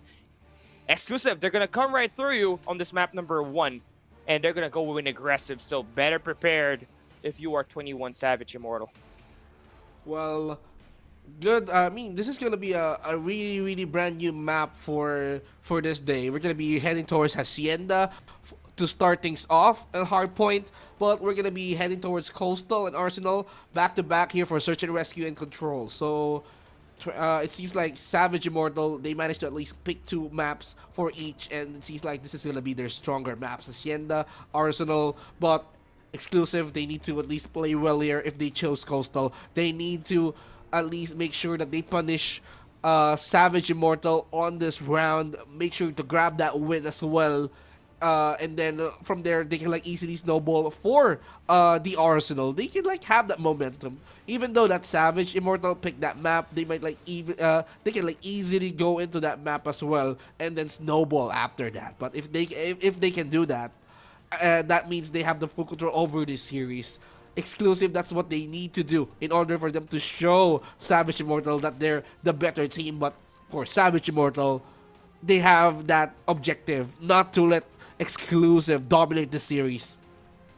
Exclusive definitely is a strong respawn team, but not much of a search and rescue team so far. So Savage still has a upper hand in terms of finding eliminations with it, knowing that Jimbos and GB has been pretty great in terms of finding these eliminations for the squad, right? Jimbos in search and rescue is 10.80 in kills per game, along with his teammate GB, who's 8.20. The only guy that has the highest kills for Exclusive is currently Coco with 7.33 kills per game, and that's not even, apart from him, everybody's just on 5. And it's just definitely going to hurt since they cannot really win their gunfights once they hop into that game mode right over there. But we're going to be focusing more on Hardpoint here. Hacienda has had its fair share of moments in the COD mobile history and in COD entirely. And definitely is a map that requires a lot of early rotation once you hop into P3 to P4. At the fences and at the back god rocks is where you want to be able to put in most of the dirty work, find those early rotations, get a lot of these eliminations to favor your way as you get those map controls on your squad. But also, do in fact mention that you need to be able to get a lot of contests at that P2, where you need all of these operators to absolutely lock it down for your squad. It will be the make or break on this series, on this Hardpoint game, and we got ourselves a mirror matchup here, Vince G. Definitely a mirror matchup. Each and every one of them has their own equivalent. Sparrow for Jimbos, and of course Flacco, they're gonna be wielding that. Brian is gonna burn them all down with the Purifier, same as Savior EA. And then we have your Equalizer for Jibby, and of course Paul to at least rain down a lot of bullets. Apollo and Pika, they're gonna be wielding the War Machine in order for them to make an explosive place. And of course, let's not forget, we can see Coco and of course XXY Mixie wielding that claw in order for them to at least eliminate their opponents up. Hacienda is going to be that map that is heavily that is going to heavily rely on a rotation, just as you've said, and that is why they need to clear out the hard points as fast as they can in order for them to at least get the first step, and at the same time to have least contestments. You don't want to be contested in the hard points. All you want to do is to get those points up and running, and to make sure that you don't leave the hard point vacant as much as possible. you need to secure 250 points as fast as you can, denying your opponents into their points that they're looking after. The gunfights are inevitable on this map, definitely in this game mode itself. Now, it is important, honestly, for Jimbo's for him to be able to light things up, especially for 21 Savage Immortal, since they're the ones that was able to pick this map right now. He's been terrific when it comes to playing the search and rescues, but once he hops in this respawn, is where he kind of falters a little bit. Now, you need a bit more participation from him to be able to lock down certain areas on the map that will allow you to get those areas in control and allow your team to get some points inside of the hard point, especially on this Ascenda map where it's going to be reliant mostly on your long-range operator skills such as the War Machine to be able to get most of the breaks for you. You're going to need him to be able to fully lock it down, go in 110%, as Exclusive will be coming in aggressive as they start this map itself. Well, we can see how chaos unfolds in Hacienda. It's gonna be Exclusive trying to at least win up against the Savage Immortal. They're gonna be doing whatever it takes to at least overthrow Savage Immortal on their map alone. But of course, Savage Immortal, since this is gonna be their map, they already knew what is going to happen. They already knew every nooks and cranny of this map. They already knew every entry and exit points for the players in order for them to control over each and every hardpoint spawn on this mode. And for them, they have to at least be clever on how they're gonna be eliminating their opponents. And as you've said, gunfights are very, very inevitable. And with those operators that we've seen right now, Cali, that means they wanted to at least wipe them out on the face of the earth. They want to make sure that you cannot touch the hard points. You cannot at least try to at least contest with us and get those points. Delay us from our objective to get into 250. Yeah, I agree, Matt. And Exclusive, although this may not be a map pick for them, right? Ascend is the most picked map in Hardpoint so far in the course of the group stage. So they've definitely added a lot more reps into this one. And outside of this, it is either Hacienda or Summit map, right? Those two maps definitely has earned a lot more favorability for everybody that loves to play this Hardpoint map. And honestly, for Exclusive, they just have to bring in most of their guns. They are the ones that is at the higher advantage of winning more of their eliminations here, as everybody can lock it down, earn themselves 20 kills per game at least. Now on the other side, right, Esper, he's gonna have to really lock it down, find some eliminations here, because he's been one of the players for this squad has been playing since Garena Masters Season 1.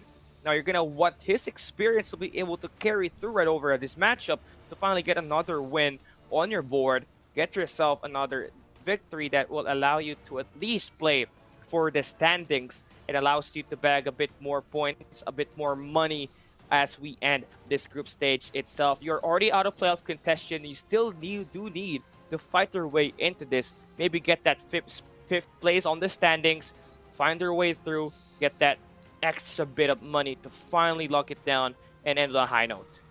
Of course, you need to at least fight for standings. You need to fight for placement points.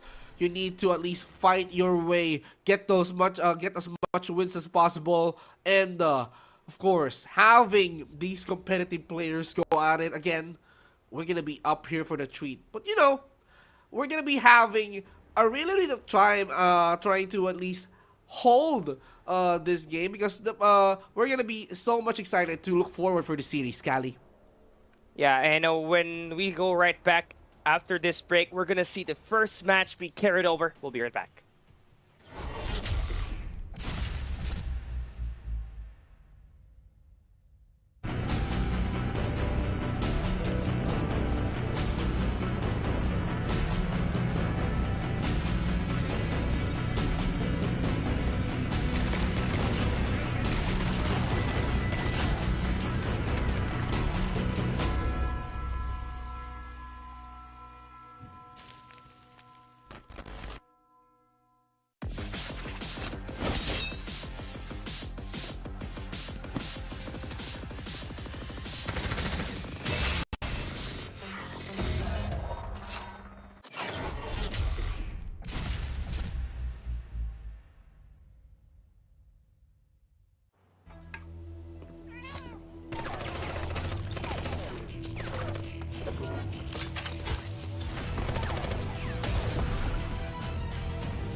need you.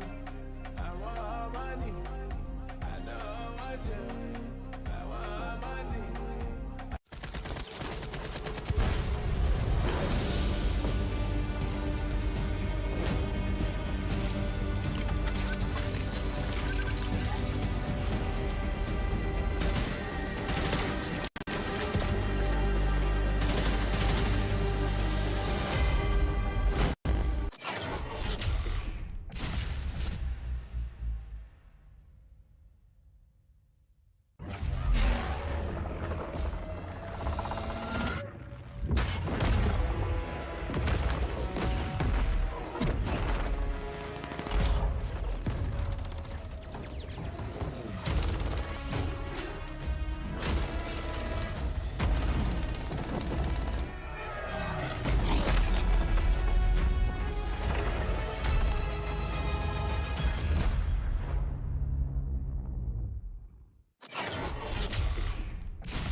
need you. I want money. I know what you. I want money.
I want money.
We know you guys are waiting for more COD mobile action here at Garena Masters VI, so now we are ready to bring in more fight once again at the desk. It's joining you, it's Cali Gaming down here with Vince G, and we're on our way to head into our next game, which happens to be our match number 2 for today, because Stalwarts eSports managed to get the win up against Tyrant Akari through forfeit.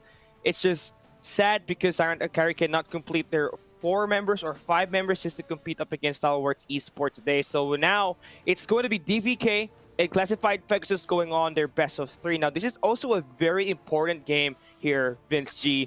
DVK is one of those teams that are looking to try to qualify for the playoff spot, and they need this win to be able to get to where they want to be, which is at the next stage of the competition.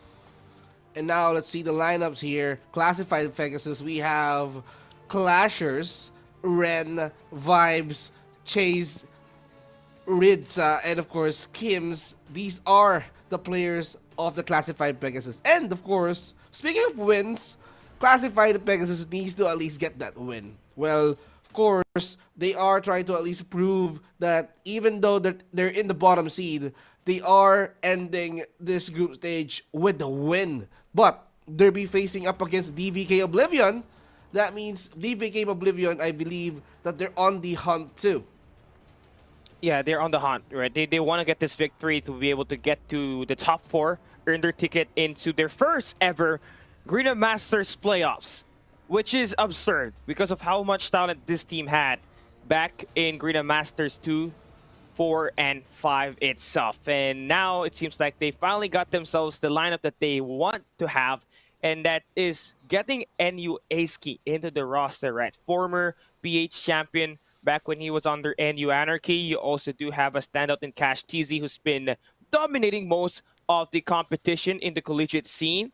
Now you got Epox, who was picked up by Elevate sometime before because of how good he was. So you're technically stacked in there trying to get most of these wins, right? And obviously, the guy raising us up right over there, that's going to be bad, man. He's the one player you don't want to get hot because he will turn this into a barbecue restaurant, right? So here we go. Maps and modes. We got Hardpoint Summit, Search and Rescue Tunisia, and on our final map, we got Control Arsenal. Wow, it seems like they wanted to play it out. They wanted to end this series, usually in an Arsenal. But of course, this is refreshing to see because this is a whole new map for us today. This is going to be Summit for Hardpoint, but Tunisia is going to be the venue for Search and Rescue. As you've said earlier, head-to-head, Hacienda and Summit are the must goes in the Hardpoint, and it seems like C65, they chose this one. They wanted to prove that they're gonna be dominating in this Hardpoint, this chilly, this freezing cold Hardpoint in Summit. It's interesting. We're heading into map number 1. DVK, they've been terrible at Teshendo, so they decided to ban that one out. They took a loss up against Team Star Magic in standoff Hardpoint, and they do also try to ban that one out. And now it happens to be Hardpoint Summit, which is a map pick by Classified Pegasus, but this squad right here happens to have a team that is currently successful in playing Summit in DVK, who's currently 100% winner on this map. They've played it twice, and they have managed to score huge wins on it. Now, we take a look at their operator skills here. It will be just the difference between a Gravity Vortex and a Purifier. Now, you would want to have your team to absolutely lock it down when you're the ones trying to play more of that crowd control, especially once you're in P3 and P4, where there's always going to be those entrances that might just be caught down easily with the help of that Gravity Vortex. And for Josh to be able to pick that one up, he'll be very crucial in trying to hold inside the point. Well, in terms of like holding, it seems like we can see DVK, they have the upper hand here. But of course, it seems like in terms of like burning their players or burning their opponents up, it seems like Classified Pegasus, they're keeping an eye on that, making an explosion, raining down bullets, and of course unleashing hell with the Purifier. That's what we want to see. How will Classified Pegasus and DVK utilize this operator that they have here on this hardpoint map alone? They're gonna be making sure that the hardpoints are quite vacant for them to step on, and then they are finally getting those points. So that is the much more thing that you want to do, is to make sure that you get all the points here in hardpoint. No more contestments for your opponents. It's gonna be an easy job for them, but it's up to their opponents to make things hard for their opponents as well. It's gonna cut off some slack because DVK doesn't have their main player in Epox in the roster, so Josh will be the stand-in. Just try to make things a little bit spicier as we start the day off for both of these two squads. DVK starting on the better side as they do have that initial green control, but you do want to have the second floors in your lineup as to start the day off, and that is going to be lit up on the feed, right? 5 players go down for Pegasus on this instant, and immediately DVK hops right back in that mid-map and absolutely scores the first 10 seconds.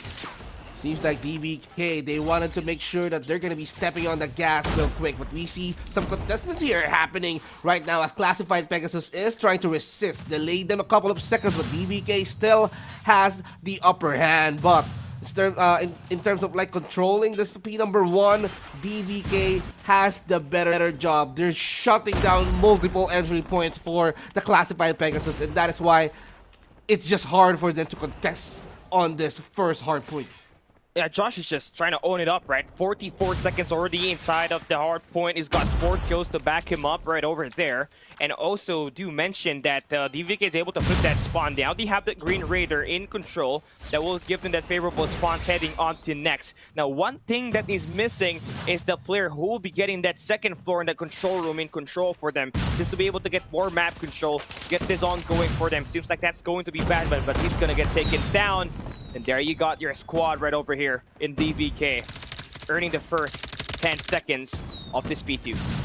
Wow, it seems like DVK, they're keeping an eye towards their opponents. They're not letting them in the hard point. P number 2 now being defended tight here by DVK with no intention for Classified Pegasus to take a step. But it seems like they managed to stall a couple of seconds here. 2 points for Classified Pegasus, but suddenly they got stopped by DVK. But right now, Classified Pegasus doing their absolute best to throw them away. And now we can see Josh with some nades going in for Clasher, but that is not enough to at least shoo DVK away. Wow, 3 pieces for Badman right over here. It is going to be able to get a bit more control on that Green Raider too as we try to head into this one-sided hard points. We're heading into our blue house. And that's where Badman is trying to take that route. He's got himself a hunter-killer drone already built up. He's able to flip that spawns here too for Classified Pegasus. Look at where they are right now on the minimap, spawning over at the control room. That is going to be difficult for them to get this break as Badman has already earned himself an equalizer that he can use to shred his players, but a little bit overzealous and overconfident on that as he's going to get shot down. But you can see DVK bring out their operator skills, finding a lot of eliminations and forcing Classified to hit that reset time and time again. And now DVK having their defenses tight. Aishi now nailed for the kill, and as the players from Classified Pegasus go in one by one, Cash Teasy cashing in those shots, making sure that they're not gonna be having a single step towards this hard point. Cash Teasy on multiple entry points goes back and another. He's gonna try to at least hunt for more kills as they're gonna be cleaning up the area. Yeah, for sure, man. It looks like the scrap time will just be given away by DVK on this P3. We're heading on to New. That's a nice setup. All 5 members in blue. Over at the right side of the minimap, it's up to Classified Pegasus. Where do they want to try to decide to get that break right through mid-map or through catwalks? Currently stacking over towards 2 sides, trying to get that nice spread and deliver, but Sieve on the feed is able to find 2 kills, and now the players are just pawning over at the slopes, and DVK is able to win the first wave of gunfights yet again. They're just going in for a lot of these eliminations, and Classified Pegasus cannot get anything inside. They cannot get anything inside. It seems like Kashtisi, he was shut down here by Farid. But of course, the other players from the DBK, they're making sure that they have the full control over this P number 4 as they wait for the P number 1 to go back in. Seems like they're cleaning up the area. They're just trying to burn the house down, but of course, he got stopped here by Josh. But there's a reign of chaos here by DRH. Of course, we see Chase trying to at least chase down their opponents, but still, Kali, we can see how Classified Pegasus is trying to resist. Yeah, they are just trying to find ways to get the break on this. And DVK, no matter what is being thrown at them, they always find an answer for them, right? But still going to be nice try for Clasher and Classified Pegasus to find their way inside. They got the second part in control, and that's one way for you to be able to get in the break, right? And they managed to get that up against DVK, able to find 7 kills on that altercation. But unfortunate there for Chase to not get that claw timing perfectly. And he's gonna waste that. But hey, they're the ones inside the point. And now we can see the point number 1 here being defended by the Classified Pegasus. They're not letting DVK inside, but we can see the pushes are coming through. And right now, multiple points here being scored by the Classified Pegasus. This is their way to catch up. This is their way to at least catch up to 164 points being established by DVK. But right now, DVK, even Cash TC, making sure that they eliminate the entire threat. And that is the Classified Pegasus, making sure that the points, the last few seconds, is gonna be theirs. Yeah, Batman on a 5-3 right now, trying to shred every player he sees on screen. Cash able to follow up. He's got himself 28 kills. Josh, even though he's a stand-in, he's earned the highest kills along with his teammate Cash. Right now on this hard point, it's 177 to 60. And Steve, they don't have the spawns for now. Pegasus doing a great job trying to control that on the map, but now that they're all gunned down on the catwalks, more time for DVK to claim. Now split spawns are going to be happening for Pegasus at the moment. Try to get this break. There's a high chance that they will be successful. But Cash is just turning everybody to paper as he shreds them off one by one. Batman, they'll be able to claim most of the time here in this P3 in the first 30 seconds. Well, I don't want to shred some money, but of course, they're going to be ripping off every opponent that they have right now. And it seems like P number 2 is going to be up for grabs. 18 seconds left, and it seems like no one is stepping on it. And it seems like Classified Pegasus, they have found an opportunity to at least catch up and rake up more and more points as we leave the point blank once again, being contested by 2 players. And we see, as we head over to the next venue of this hard point, who is going to take the first step. It's hard right now. It's a 50-50 battle here, but you do need to get this break. If you're Classified Pegasus, you do have to flip the spawns, or you just need to take care of the guy holding down the base. It's not going to get taken care of. Chase, everybody coming in from the zigzags will all get shot down. And DVK, they still got this War Machine from C that they can utilize just to stop the players inside from Pegasus to be able to claim time. And now they bring in the War Machine and the Gravity Vortex to get those eliminations, get the flush that they need to finally score the remaining 30 seconds of this P3. Now we can see Kashtisi wielding in his Sparrow, and right now he got burned! Oh my goodness, that Purifier commitment. No Sparrow for you, and we can see Aishi now with the revenge. You burn my teammate. No, I'm gonna try to at least eliminate you from this point on, as they are now trying to at least rake more and more points. And now the points are coming through, 226 and counting. They need a couple more seconds left, Cali, to secure this summit hardpoint. Yeah, still far from over. Classified can still go in, force another hard point, but they cannot be making any more mistakes. Gotta remain perfect here. Trying to break this is Kims. He's gonna get knocked down by Cash. And on this hard point, it's DVK that will take the first 5 seconds. Classified Pegasus cannot get the break inside. And DVK, they only need a few more points to finally take this win. We can see CF here being taken out here by Chase, but right now multiple bodies here being laid down on the floor. Even Josh right now being blinded. And of course, Clasher doing his absolute best just to guard this hard point. Even him, he only had the claw, but he got taken out too. And now it's all up to these guys. DVK, are they gonna go in for the push? They just need 7 seconds in the hard point, Cali, in order for them to secure this round. And it seems like Classified Pegasus, they're just giving their all. They're just welcoming them with open arms with those operators that they have. Yeah, and Ren is just trying to help this team force another hard point. It will not end here. We're going on to new.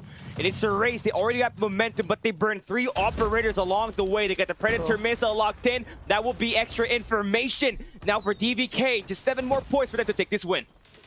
And now, this is gonna be crucial as we head over to P number 1, Classified Pegasus, making sure that they are not gonna go inside this hardpoint. But we can see Ren here going on multiple sides, checks the window, but no one is there. But we can see Josh trying to at least peek. One player gets in close, gets in personal, but he got taken out. Yeah, still far from it. Red Clasher, they're just trying to play it scrappy. They still win the second gunfight. My goodness, this is just raining chaos, Cali.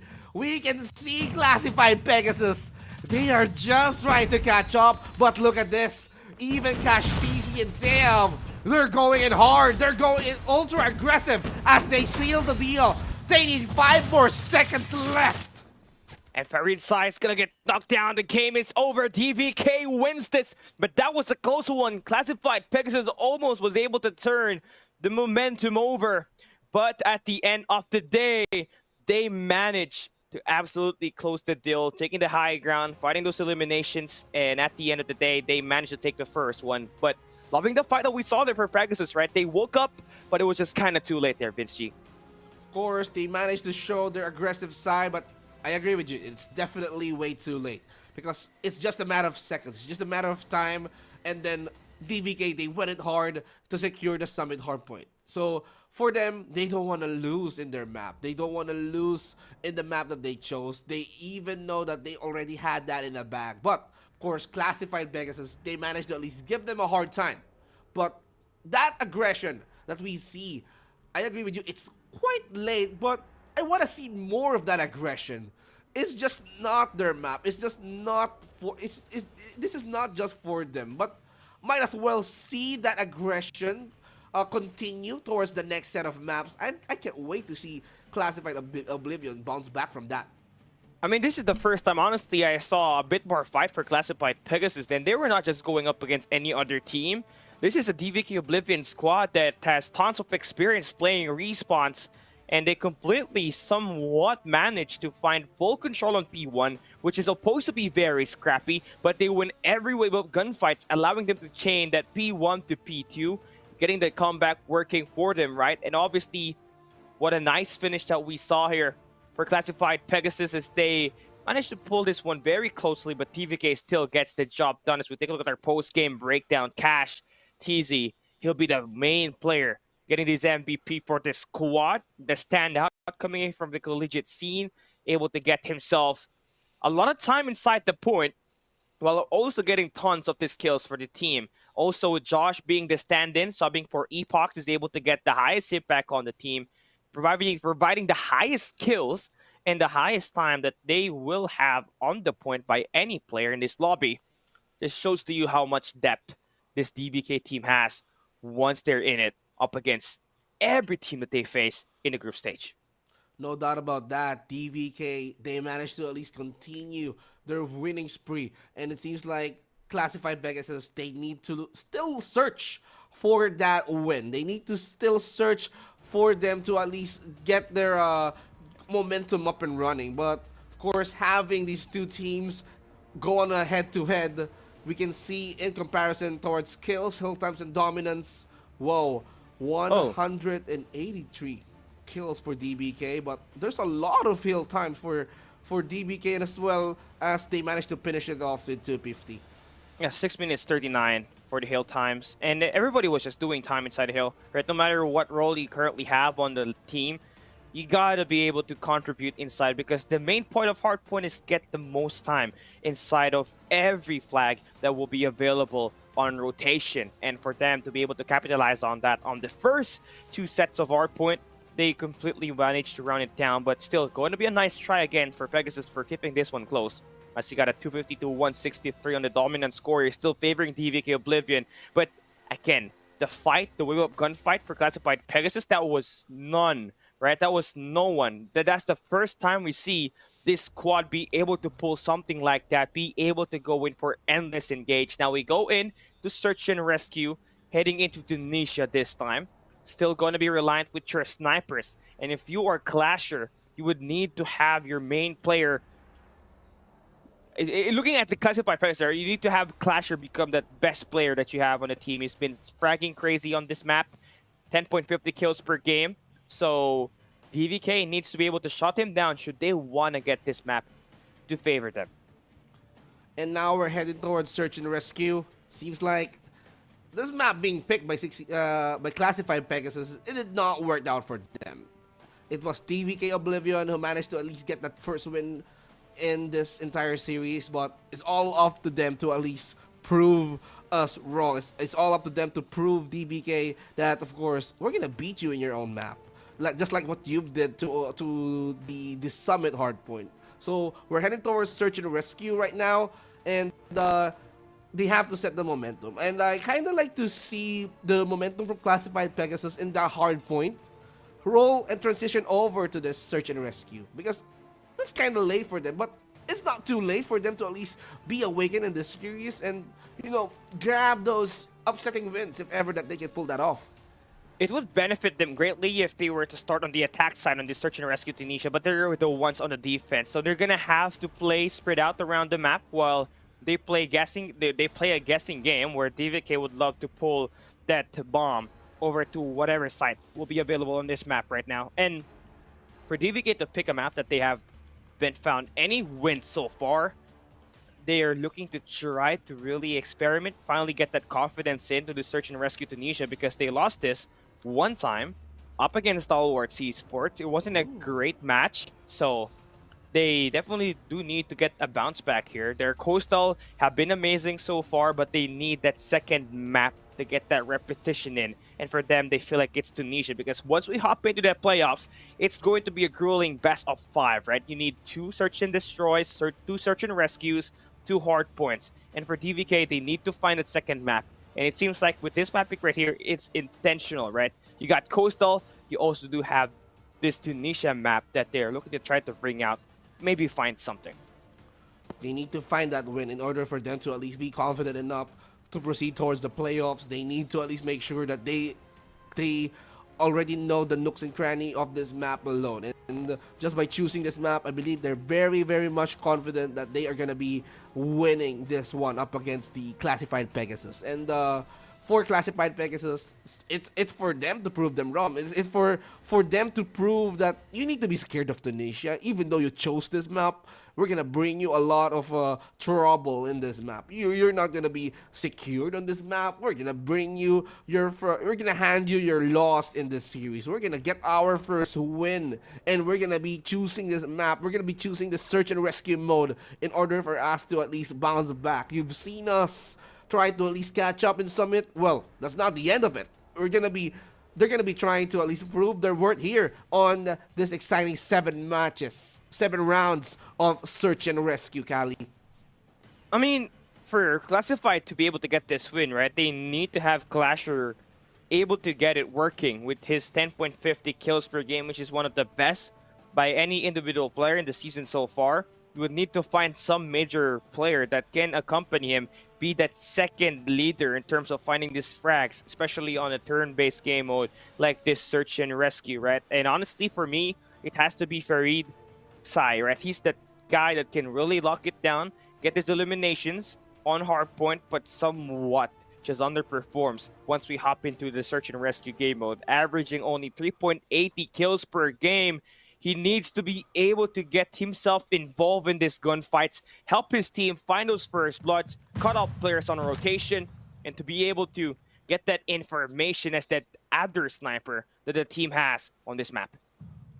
Ooh, DVK has the bomb here. It seems like Classified Pegasus is on the task to defend the sites, as they are not letting DVK go in. But we can see DVK, they want to go in here. They wanted to at least take control over A, but they're just trying to at least eliminate players one after another. DVK, Josh, and Gashi managed to at least eliminate two. But of course, Sayev here will be adding additional manpower as he managed to at least pick up Batman once again. Oh, last player alive here. It's going to be Ren. No hope for him there as they got completely overwhelmed by DVK in all angles. You saw two players just hitting down that B square, taking over Farid Sai's top red position. And then they thought that they need to move over to our speed. The hit just suddenly came in at the winery, along the A-long as well. And it just was kind of a very distracting moment there for Classified Pegasus. Comms needs to be a lot better, a lot more clear. In this coming round, as they do look to try to fend off this frontman from DVK and Batman. Got number 2 in blue. That will be Ren. And Clasher will be right here. In order for them to be able to anticipate this, gotta play patient. They're gonna be patient right here. They're gonna be trying to pop off every single heads that managed to at least take a peek, but we can see Batman right now goes in hard for Clasher, and we can see Sayev here spraying on those multiple targets. Sayev here finally gets that kill on the parade, but of course DVK will be getting their additional manpower. But what happens with the bomb? Are they going to plant it? Because they need to take care of those 3 remaining players here for the side of Classified Pegasus. They have they have a lot of manpower. Batman here seems like he's gonna try to plant the bomb and shorten the time in order for Classified Pegasus to react. Oh, no one's watching the back here. Chase is just able to get one off the back, and now DVK somewhat just surprisingly ends it with Cash. Able to find a feed, and it's just going to be insane, right? Nice read coming off from him. Brings DVK to 2-0 on the scoreboard.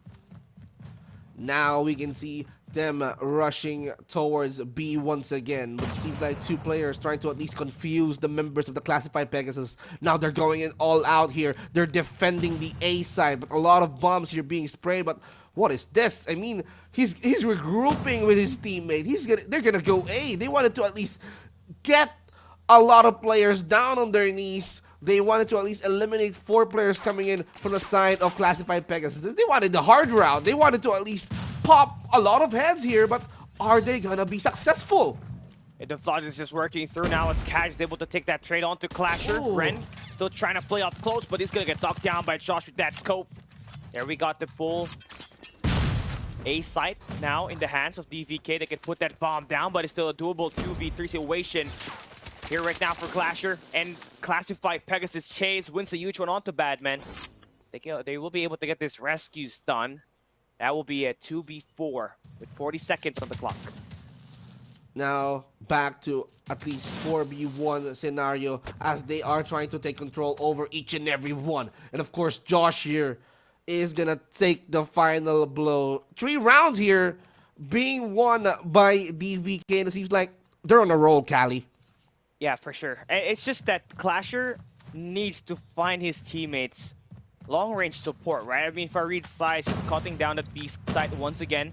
Now you got DVK attacking on the mid-map, feeling confident with his shots. Here is Josh. He takes another pick onto Farid, and he just drops him like it's hot. Now it's a 4v5. 4v5 right now. We can see that they still have the bomb here. They're gonna be going towards B. It's just too vacant. Each and every one of the players from the Classified Pegasus, they're just defending A. They're dealing with the single player that's left, and now they have to react because B side is going to be the venue where the bomb is going to be after, as the players trying to at least fend off the lives that they have. Sam here gets chased. Oh man, nice shots there for Kim still. Ran still can get his teammates revived back into the game, make this a doable 4v4. Yet again, it's going to be Josh off the back that needs to stay alive, but he's gonna get his life taken out by Clasher. Oh, 15 seconds to hold here if you're DVK. Just need to hold down this next gunfight that will be Clasher. That you need to take down just in order for this to be finished. Now Cash holding down the high ground, beams those two players. Hops down, defends the bomb. No more time left for the defusal. And DVK, 4 straight round wins.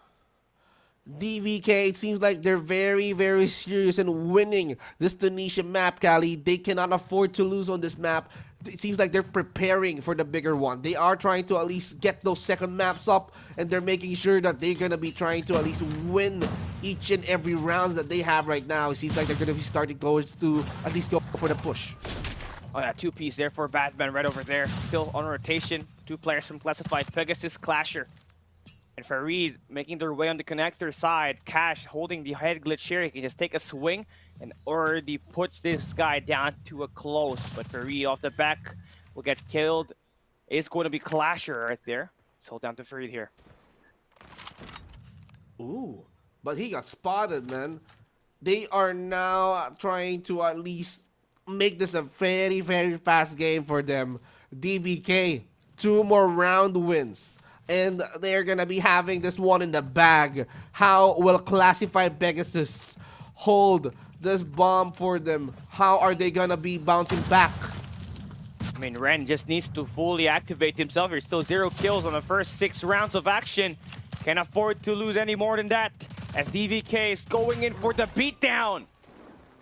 They are definitely indeed going in for the beatdown. They wanted to at least kill a lot of multiple bodies here on the Tunisia map. They're not showing any signs of mercy. Clasher, it's all up to you to find that blow. And he found one, but he got spotted and get killed instead. I'll see again with that Odin. That right there, right? He's got himself a big weapon that can absolutely turn players instantly deleted, right? Obviously, he has a slow fire rate, but packs a lot of damage in there. But you do need to be accurate with your shots to be able to get all of those kills confirmed. Attacking on the mid-map, they go DVK. They want to go in for the throat.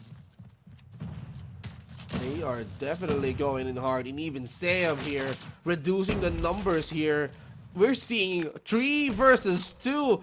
Farid here on his last life, he got spotted, and now there is no one left in the Classified Pegasus. That was quick, man. 7-0. Nobody even gave Classified Pegasus a round win right over there. Just tough, right? Seeing a team like this one can go in for a deadly sweep on the search and rescue just proves to you how talented this team really is, right? Steve was just playing out of his mind here today. I don't know what he ate, but he's just only averaging, 7 kills per game. He ended up at least 10 kills on this game mode right now, and it's great to see some of these players, despite not having their main player in Epox playing today, are able to step up, cover most of the damages, and still come up with the win. Well, congratulations for these teams. They managed to at least prove that they're the better team here in the Tunisia search and rescue map, but we still have one more map to go. They still have one more map to play out. This is the only opportunity for the Classified Pegasus to bounce back in the series. They need to get that win, but how are they gonna do that if DVK, they're showing no signs of mercy? They wanted to at least be unstoppable in this series alone. They wanted to at least secure a lot of wins. As we talk over the breakdown here from the post game, seems like each and every one of them got 6 and 5s. Ren here from the side of Classified Pegasus, he got none. Yeah, that's sad, right? Ren is supposed to be that other player that can really step things off for the team, just come up with no kills whatsoever. It's definitely tough when you're playing search and rescue, because once it gets gunned down, there's no way for the team to get that quick revive right away, right? Since they're the ones trying to play mostly on a contact position. And for him, it's just having a bad day right over here. But for DVK, they're the ones coming up aggressive. Batman, we know him to become a crazy respawn player, but he's actually not the best hardpoint and control player for the team.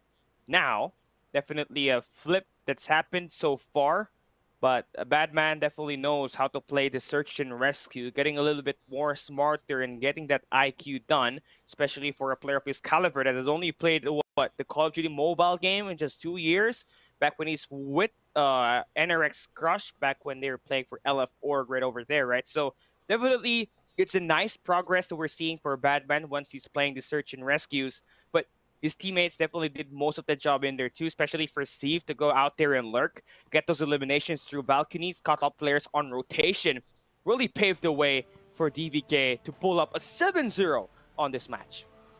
Well, talk about the post-match head-to-head between these two teams. Seems like DVK, they're on a roll here, topping off the charts. 38 total kills, 8 total rescues. It seems like they're on the top of all things. No objectives for each of these guys. Seems like they went in for that hard kill. Yes, they even plant the bomb, but of course, they are not having that objective after all. But I wonder how will classified Pegasus bounce back in this map, because up next we're talking about control here. We're talking about control. That means you're gonna be counting lives. You're gonna be making sure to at least step on objectives at the same time in order for you to delay your opponents.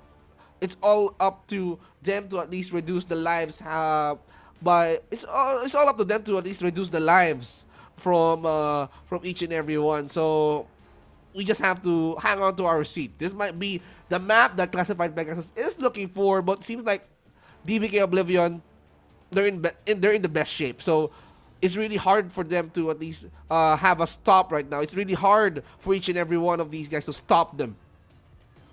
Out of all the 3 game modes, actually, in this Garena Masters VI, it just so happened to be DVK is great at playing control.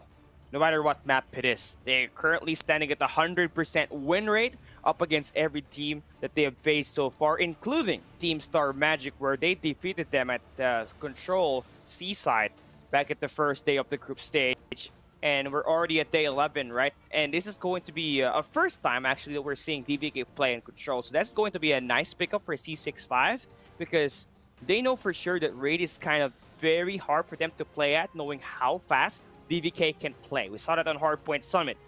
But for DVK to try to open up Arsenal here speaks a lot, right? That they're pretty confident that they can take the battle anywhere, anytime they want to. And C65, the challenge is on to them. You're starting on the blue side. You're going to have a bit better position in terms of going in for the spawn trap, getting that fence control. It's just a matter of execution. Now, if Ren still then cannot provide those eliminations, Vinci, it will be difficult for them to be able to push up, get these eliminations within the flag points, knowing that DVK is the superior team when it comes to winning these gunfights. Well, talk about superior teams having the superior momentum in the series alone. DVK, it's really hard for them to stop right now. They're definitely on the roll, and they're hungry to at least look for more and more eliminations. They're hungry to at least look for more and more kills. In this map alone, in this mode, in this control mode, they're gonna be on the hunt in the Arsenal. We've seen a lot of Arsenal maps here being played on this day alone. We've seen the first series, of course, being played out by 2 of the top teams. It was a tight, it was close Arsenal map, but still, it seems like Elevate is the better team. But on this map alone, are we gonna see close? Are we gonna see a close fight between Classified Pegasus and DVK? We don't know. Let's see how will they react, because they chose this map, and for all I know, they're gonna be confident on this one if they play this out. Tracing out all of the maps that we played at Arsenal and Seaside is either going to be a quick 3-0 or going down to the wire. That's how it is for Arsenal and Seaside. It's so easy to lose control on the game once you get right into it, right? So now we're heading into our final game of this match, number 3 for today. DVK will be starting on the attack side, while you got Pegasus going in for that defense. Focus your attention to that mid-map. Whoever wins that gets the immediate map control right after this wave of gunfight. Wow, it seems like DVK, they all in. They went in towards mid. They wanted to take control over A, but are they stepping on it? Yes, they managed to at least get the first half of it, and now they are just trying to step on the gas. How can you stop them from accumulating each and every points right now as they defend the site? It's all up to B. Yeah, see how fast it is, right? If you lose your gunfights there, especially if you're classified Pegasus, it will be difficult for you to defend at jet decks, knowing that DVK, they're trying to take every angle, every lane to favor their side. You can see Badman just routing around the southern portions of this map, trying to go in for a spawn shot, caught off some rotations that will be coming in from the generator room. Just waiting, finding that nice timing, getting a bit more information on the other side. Is Chase, Ooh. but Cash is gonna try to hop on it, and he's gonna win that gunfight. He was shocked, you know, he sees one, but of course the door just shuts down, but of course he receives a lot of damage here, but we can see a lot of trades happening here and then. We can see lives dropping so quick in the side of Classified Pegasus, but right now, it's all up to taking the objectives. DVK doesn't even care right now about the life count. They just wanted to take B as fast as they can. They're just trying to play the objective, just like how you want it if you're trying to play the attack side on this Arsenal map. Pegasus still got a lot of chance, actually, just to try to turn the odds back in their favor. Just need to hold on for another minute and 22 seconds. But Cash trying to play the lurk, getting a bit more information. The swing is there for Ace-Key, and now they're going to try to go in for the complete flood, and they will win those gunfights. Now able to take some time in at the B side, earn that second segment, but that will be turned down by Chase. A lot of grenades being thrown at that B side. They're not welcoming DVK. If you wanted to take control over this round, you need to drop our bodies. But how? It's just 10 lives left for the side of Classified Pegasus. And now, they're just taking their sweet time. 14. They lost 1 life here on the side of DVK. And now, are they looking for more? Clasher here will be getting saved. Oh, look at that. Number 1 in yellow, Batman. Can we focus on him? Because all these players are all going to get cut down on the spawns just because they all get gunned down. Do they have that info? Can they trade it fast? Yes, they do, but the lead is just on a different tear now. It's a 4v10 in favor for DVK. Ace-Key will not pull out the claw here. They will go in with their raw vanilla guns to finally end this round number 1 with that victory. Ace-Key good for 1. Looking for the last player. The pistol there with the Type 19 for Josh to confirm that kill, and DVK ends it. They win the attack side on round number 1. And now the sides has been switched. Now we can see Classified Pegasus attempting to step on those sites. A and B up for grabs, but it's all up to DPK to at least eliminate every life that they have. They still have a minute and a half left in order for them to at least secure this round, but what are they gonna do? Are they gonna be eliminating them all? Well, there's definitely a bit more questions we can ask for that, right? But so far, number 3 in yellow, that's Ace-Key, able to get that pinch play on the jet decks, and that will clear up B side. You also got Badman playing the spawn trap right over at the spawn location towards the right side of your minimap, while number 2 in Cash is holding down the bench. He's just waiting for anyone that will pop through that he can go in for the cut down. And he's gonna find himself a 2-piece with that Type 19, cutting back the live count of Classified even more. And now we can see the Sparrow here being utilized by Cash TZ, waiting for someone to pop in. And he gets one, he gets Ren. And now it's raining chaos here. It's raining Sparrow for this guy. He's just unloading every bit of arrow that he has right now and switches to Type 19, looking for more. Bashers just trying to bring out this power, but cannot find any good value with that, and that's the thing. Only been the difference when they're playing their respawns is how well you're gonna get a lot of kills with your operators, and so far, Classified cannot really bring it to their full extent. Always been DVK, is always able to get as much as they can with their full lockdown on the spawns. Right now, they're not even bringing out the equalizer yet. Finally able to break through though is Classified Pegasus. But the problem is, the map control is just too much. DVK has already dwindled that live count to 8 lives for Pegasus. Wow, it seems like they are keeping an eye towards their lives. 5 lives left for the side of Classified Pegasus. They need to make sure that each and every lives do count. Now dropping to 4 because of Seyav eliminating Chase. But Seyav looking for more. He got spotted by Kims. This is going to be a trade-off that they have, but it seems like 1 life left, Cali, in order for DVK to secure this second round. Yeah, Clasher, this is going to be a miracle if it ever pops up right now. 1v18, 54 seconds left. It will become a record if he does try to pull it up, but it's difficult to be able to find yourself in this kind of position because you can see what the intention is for DVK. They don't even care. They're just gonna stack only on one side. They will let Clasher try to rotate around, maybe play for that OBJ, but I'm not sure if exactly this is how you want to play it if you're him, right? Because you're already down. Oh yeah, he's gonna. I think he knows. It's hard. You know. Oh, look at that. I think someone's dancing. Can we switch over to DVK right now? I wonder what they're up to. There you go. They're partying, man. All right. I wonder what the music is right now. They're just Aren't they? partying, man. This So is they crazy. got a guitar. Is that guy playing a trumpet or something? Or You they need got to a join. dancer? Yeah, they need a. They already have Oh! a full band over here. And Clasher. Oh no! It's gonna get executed. Oh my goodness. He should have joined. Clasher should have joined the party instead. He should have been the imposter. Yeah, he should have danced right over there, right? I mean, wasted opportunity or wasted meme for us. You can see him smile right over there. He knows what's up. He knows what's up, but you know, it's really, really hard for them to win the 18 lives in a couple of 30 seconds. That's really hard, but right now, we're starting things off here. It seems like DVK wants to go for B once again. Attacking strongly, aggressively, while also sending Badman to attack over towards the bottom side of the map. Oh boy, look at this. Potential shots for Ace connecting time and time again.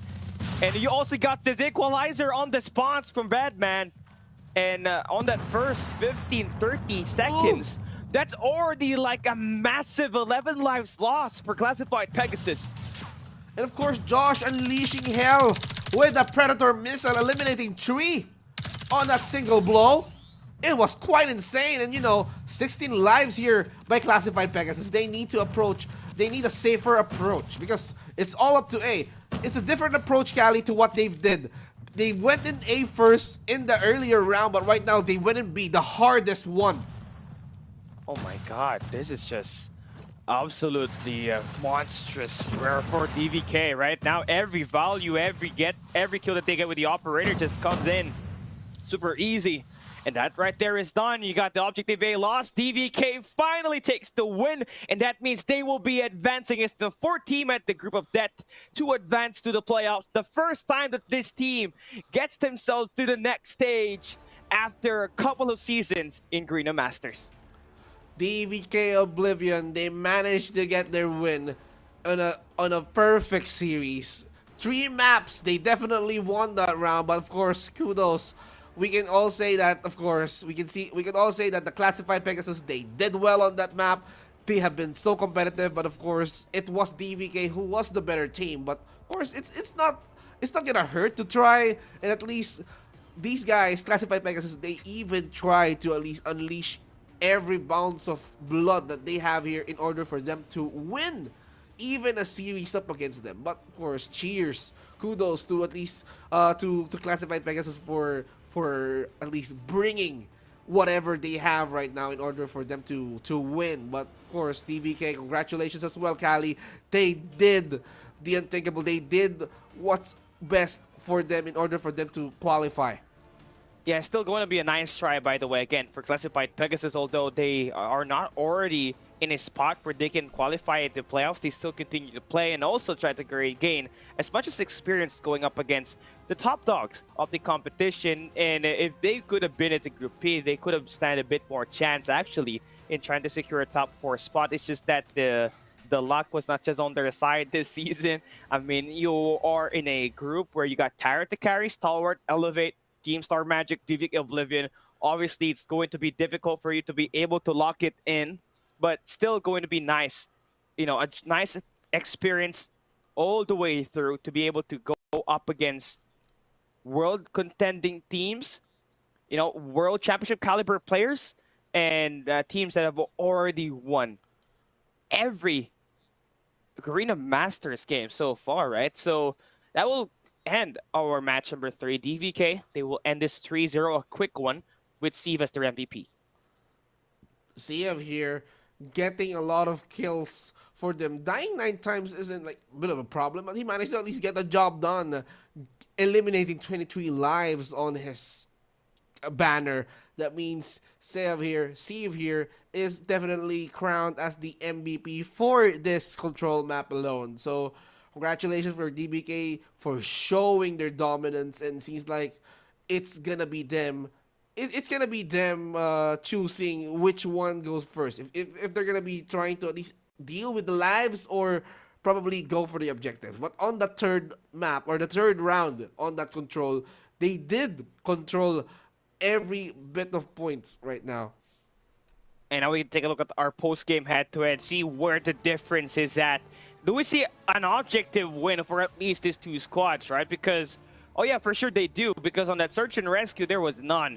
Everything went through kills, but TVK Oblivion will be able to get one objective win on this 3 rounds of action we got in this control arsenal. And they do dominate the kill department, which you take a look at that, 87 to 29.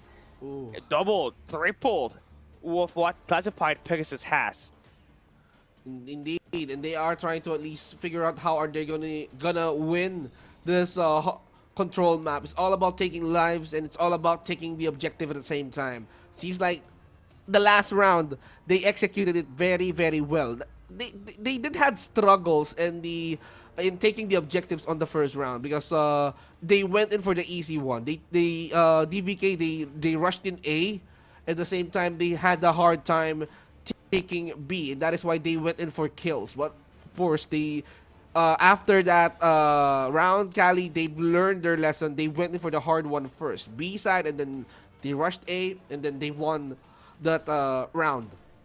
Yeah, for sure. And classified Pegasus, again, it's just tough that the gunfights are definitely not just favoring their way here all the way through. As we take a look at our maps and modes here to recap what exactly happened, DVK Oblivion, the most fight that we got for Pegasus, and you really got to highlight it up right now, is that Hardpoint Summit, right? We saw how well they were able to stand their ground, and they were able to tap their potential in there, by the way. That's the first time I saw Pegasus able to fight up against these top dogs in this group. And I like that they're able to do that on their last 2 schedules, right? Maybe give something that they can really line up to look forward to most after this event because of what kind of dominance they were able to showcase up against DVK Oblivion right there. At some point, I thought that they were going to pull an upset on that map number 1, right? Not only that, everybody was getting involved, so most of the gunfights were being won. Those operators were coming in handy as well that allowed them to be able to stop the waves of gunfights that were coming through from DVK Oblivion. No wonder they chose that map. They chose this map in order for them to at least eliminate on top of DVK, but DVK, they show that they're the better team in making sure that they are controlling every hard point. Of course, it's all about the point retake. It's all about stepping on the hill, but DVK, they showed how it's done, but of course, on the next few sets of maps here, like search and rescue, and of course control, they did struggle because it snowballed on the side of DBK. Each and every round here made sure that DVK, they already won that round, even though giving the attacker side once to classified Pegasus, they did not even let them plant that bomb. They just went in for the kill. Yeah, no objectives was won there by both sides, actually, in that search and rescue, right? All ended through elimination. And DVK, this round number 3 was the snowball effect, right? Aski, Josh, they were popping off, and I believe the Predator missile to top it and get that 11 kill advantage on the earlier stage, and that will wrap things up for this game. We got our MVP, Mr. Josh himself, 69 kills to be more specific, 3,248 average score, 2.16 KDA. Wow. And with that Annihilator, he's able to lead everybody up. Man, with that KDA, with that insane amount of KDA, he managed to at least get 2 or twice the kill than average. This guy is just definitely popping off. And Josh, he's definitely your MVP for this entire series. DVK have won all these rounds 3-0, but Josh here is gonna be crowned as the MVP. Congratulations to Josh, and congratulations to DVK for securing this series up against classified Pegasus. I love how even though he's just a sub, he was able to get the MVP for the team, right? Just shows to you that this guy, he loves the grit and grind attitude. He's been there with the team and he loves to pull in, get some MVPs for them. I was kind of expecting Steve there to be that MVP, but Josh, again, his impact on that hard point, he dealt the most kills. He also dealt the most time inside the hard point. Now we take a look at our team interview and see who will be able to join us for these questions that we got. And hey, it's Mr. MVP himself. Josh, can you hear us? Yes. All right, Can you so hear me? here's the first. Yeah, we can hear you loud and clear, man. So first question, obviously, a big shout out to DVK Oblivion in securing their first Garena Masters playoffs, right? So what are the preparations looking like for you guys? And, how does it feel to finally break the curse for the team? For the playoffs, I think we'll double the amount of time we put in the scrims and VODs and reviews of our enemies. And it feels good to qualify for the playoffs. Actually, these people are long-time enemies already, but I joined them for this season of Garena Masters. All right. How about you, Kevins? Well, congratulations, Josh, for being the MVP of this entire series alone. I already Kali already asked how do you feel being the MVP of this entire series, but of course I just wanted to ask one thing. How does it feel to be the MVP and by doing this round or this entire series clean, having to manage to at least do a clean series up against classified Pegasus. What is your preparation for the upcoming playoffs here? Because it seems like you guys are preparing for what's gonna come. It feels amazing that our hard work is paying off. The sometimes we sleep at 1 or 2 a.m., and it's nice to see that the hard work uh, results into wins. And for the playoffs, I think um, we'll try to exceed the expectations put on us by other teams and do better and build more chemistry. All right. There we go. So last question before we end the interview, right, Josh? You're going up against WPM, or now known as Elevate, right? On your last day scheduled for the group stage. What do you feel will be the score? Are we going to have a 2-1, which have you guys been dealing with these strong teams, or is it going to be a 3-0, a shocking 3-0 for you guys?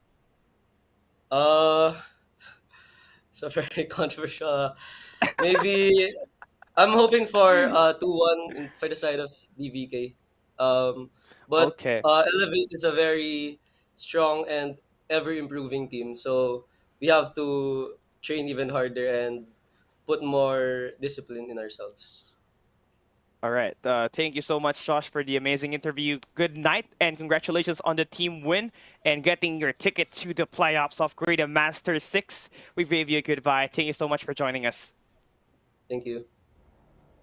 There we go, man. Underdogs of Group A able to take the top 4 spot heading into the playoffs, but their job is not yet done as they go up against Elevate in day 13 of the Garena Masters 6 group stage. We'll be right back for our last match of the day right after this break.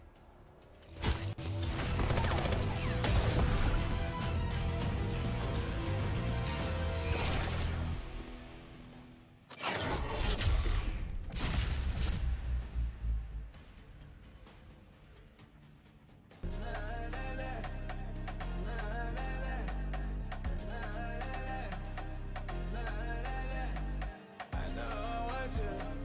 I want money. I don't need you.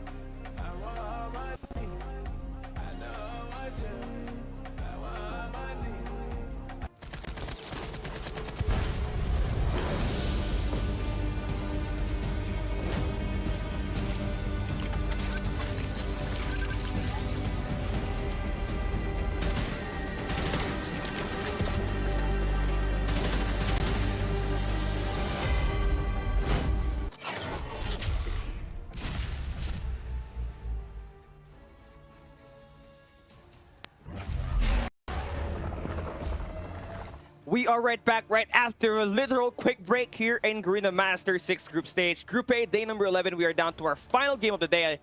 Once again, it's Kelly alongside Vince G at the desk to bring you the last action for the day. We got 21 Savage Immortal and Exclusive, which was supposed to be our match number 3, but we had to flip the schedules a bit, make it more interesting, let you guys wait on our final game of the day. So it will be nice to finally end the day off with two teams still trying to find their first win here. And I know for sure, Exclusive, being at the lower standing, they want to prove something here.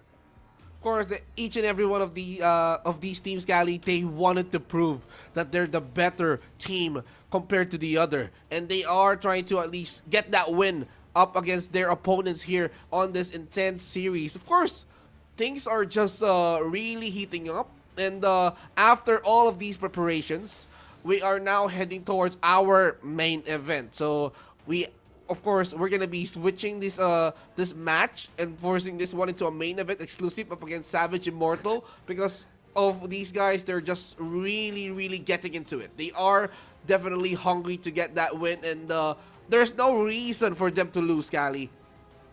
There's really no reason, right? So obviously, in this match itself, there can only be one winner on this best of 3, right? And honestly, for these two teams, they've already lost their chance to play at the playoffs after being part of the group of death, which I feel for them. But at least you get those experience, you get to play up against a higher paced team with a lot more repetitions, and you go up against the founding fathers of the MSP region in Stalwarts eSports, where they got Incendio, Shut Up, and Irfan J. Although that's now a completely restructured team right over there, still gonna have that core players that have made Garena great before. Now we take a look at our team lineups over here and see who will be our first team to showcase, as we got your boys from Malaysia, from 21 Savage Immortal, and their 6-man wrecking crew. They got Jimbos, Esper, Pika, Savior, GV, and Mixie. These teams, these players, they are definitely looking promising. They are on the hunt in order for them to get their win, and just by having these players, they are definitely they're definitely hungry. They are definitely looking for that win in the series. And even though they wanted to at least make sure that they're gonna be ending this note into a very good sweep of a 3-0 victory on all these 3 maps. But of course, how are they going to deal with Exclusive? Exclusive is quite hungry, as I say, because these guys as well, they just need that win. They just need that win, just like Classified Pegasus on the earlier stage. Yeah, for sure. And Savage Immortal, you know for sure that GV is that player that's been lighting things up for the squad along with Pika, but they're going up against an exclusive squad that's still trying to earn their way at their first victory, where they got Brian, Flacco, QWERTY, Coco, Paul, and Apollo.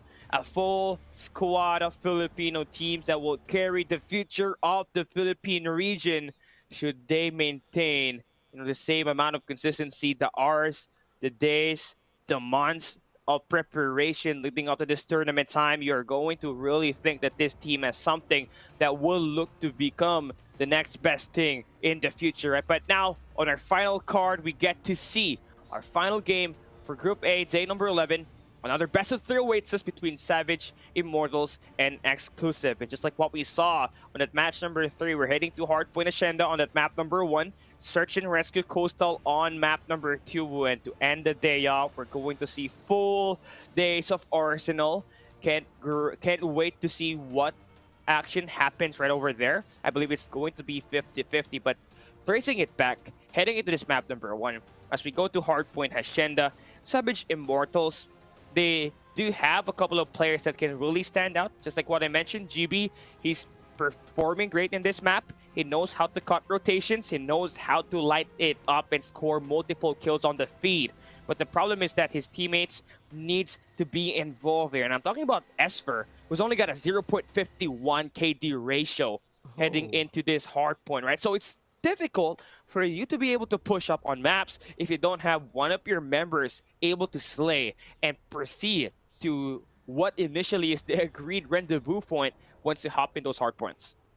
Well, I can't wait to see how these players, how these teams tend to react here on this map. Of course, Savage Immortal, they chose these maps, Hacienda and Arsenal. Let's see if they can like win this one. But it's all up to Exclusive, of course, to exclusively defeat these guys on their own respective maps. But of course, it's not about Coastal.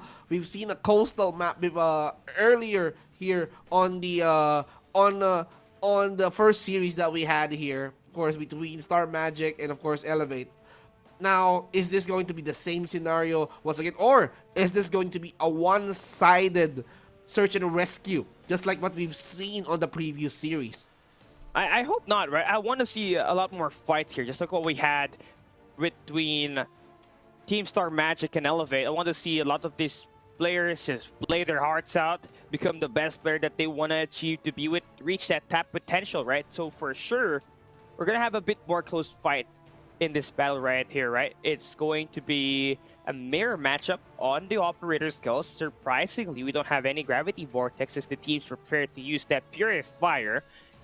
So that will definitely line it up, right? Once you bring out the purifier and that P4 where it's going to be close range engaged to be able to get those breaks, it's going to definitely come in handy. It's definitely gonna come in handy as the operator here right now. It is gonna matter in this Hardpoint because it's their objective to at least make sure that no one is gonna step on that Hardpoint, because you don't want someone to at least contest in the points, because you don't want to make sure that your points has been contested, your points has been stopped, and it's your objective for them to at least eliminate what comes after that objectives. You don't want someone to step on the hill, same as with you on that, and you need to at least eliminate all of them to at least to make sure that the points is definitely flowing up until 250. Yeah, for sure. I mean, honestly, right now for Pika, I think he is the one that needs to be able to light it up, right? So we're not going to see as for play for today. Looking at the stats of Pika, he can definitely bring it in terms of fighting these eliminations. So that right there is going to be a huge help now for him and GB to be able to go up against a surging exclusive squad who's eyeing out for their first win on their series. We started now on this map number 1, Hacienda Hardpoint we go. P1 always going to be very scrappy. You would want to get those hallways in control, get those second floors to be able to beam down all those players down below at the fountains. But to start it off, right, Exclusive will have the better spawns heading on to next. And now they're making sure that they are eliminated the entire threat. Exclusive here, making sure that the points is gonna be exclusively there, but there is no one stepping here in the Hardpoint. Exclusive now getting back on their feet, eliminating every threat. Brian, QWERTY, they're making sure that the points will flow on their side. It's difficult right now for Immortals to try to get themselves this fight inside. This Exclusive just continues to get most of this map control. Right now, what you need, though, in this last 10 seconds is that early rotation onto next.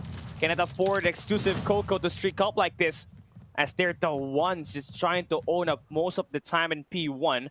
And what was supposed to be a back and forth Hardpoint, you're losing all your gunfights, you're losing all your rotations. You need to be able to break this next Hardpoint that will be opening right up next, as Exclusive will be able to open it up. They get QWERTY on a 5 spree, and he's just hitting everybody in all corners. A lot of cars here is gonna explode because we're headed towards Garage, and now we can see Exclusive trying to at least defend this point. But of course, Savage Immortal is gonna take this Hardpoint on their favor. They're gonna catch up towards the 44 points. QWERTY now utilizing the war machine that he has right now, but of course they're not welcome in the Garage. This is their turf. Savage Immortal, they're gonna be showing that they're savage as they took over the Garage. We can see Brian with the effort, trying to at least pray as the last 15 seconds here of the Garage unleashes. Yeah, nice break for Immortals, especially starting with Jimbos, trying to get that shoreside in control. At least able to score 20 or 30 seconds in that Hardpoint. As we move on to new fences is where they're going to be at. You need that patio in control, while also having your members to spawn up all the way to Wells. And they're exactly having that winning moment here so far, but you gotta win your first wave of gunfights. That will be Savior able to take down Flacco. but you do need to stand your ground here for a little bit longer, as we got a couple of players from Exclusive coming in onto warehouse side and also getting that second floor, allowing them to get this easier shots from the players below. And there we go, gunfights going through, and it's Immortal that will be able to hold down the fort on the first 30 seconds.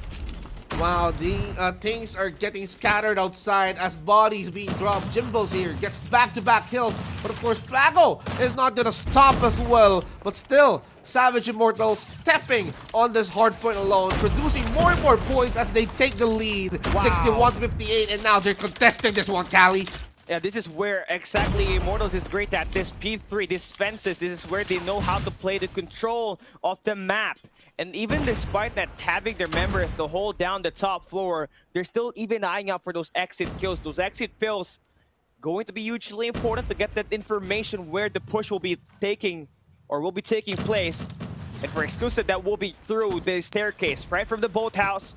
And Jimbo, he's got his eyes on that. A couple of plays for Flacco as he tries to hold it down on his own. Plays with his life, he's gonna get knocked down. And Immortals able to chain that P3 into a P4 hardpoint. Wow, we can see the Savage Immortal here very, very determined to at least take the lead. Flacco and Coco working hand in hand. Sparrow onto Jibby, and now gets Pika as well. They are now taking in full control, but somehow we can see that the Exclusive is finally taking the lead up against Savage Immortal by getting those crucial kills. But how will Savage Immortal counter that one? As we can see Jibby with the effort of cleaning the house. Yeah, 3Ps here there for him, right? Exclusive still trying to make that break. They want to contest this last 10 seconds before we head on to New.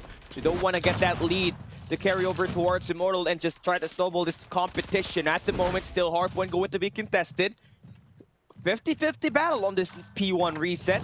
No one really able to get a proper setup entirely on this one. One thing for sure though, Immortal able to get this rocks and able to get a bit more hallways, but they all get gunned down in the feed. 4 go down and Exclusive right away, trying to get another money hill on this P1. I love how close this fight is, and not a single team yet is reaching the 100 mark. But of course, each and every one is pulling their leg. Brian will be getting Jinvos, but look at Flacco spraying down the fountain. He gets 2, he gets Savior and Mixie, and he goes for Jimmy as well. And as he's looking for more, and his team Exclusive has crossed the 100 mark. How are they gonna overtake the entire Savage Immortal? But the question is, will Savage Immortal catch up? Still possible, right? 12 seconds on this P1 seems like it's going to be in the hands of Exclusive, as we got Immortals just trying to prioritize that early rotation onto New. They need to figure out number 2 in yellow and Brian to be taken away from the Lambo side, and they're going to be able to take the corners in control, and Mixty will be able to win that gunfight. Driveways going to be the spawns of Exclusive. Trying to push up, here is Brian. The teammates now officially getting the power positions inside. Immortals on a split spawn in a position to absolutely get this break in multi-angles, but they're all gonna get gunned down by Paul, who finds himself at 2Ps along with his teammate there that brings out the Purifier. They're not going to be able to maintain their life out there any longer, as GB from Immortals will be able to get the equalizer burning out and get a lot of these eliminations.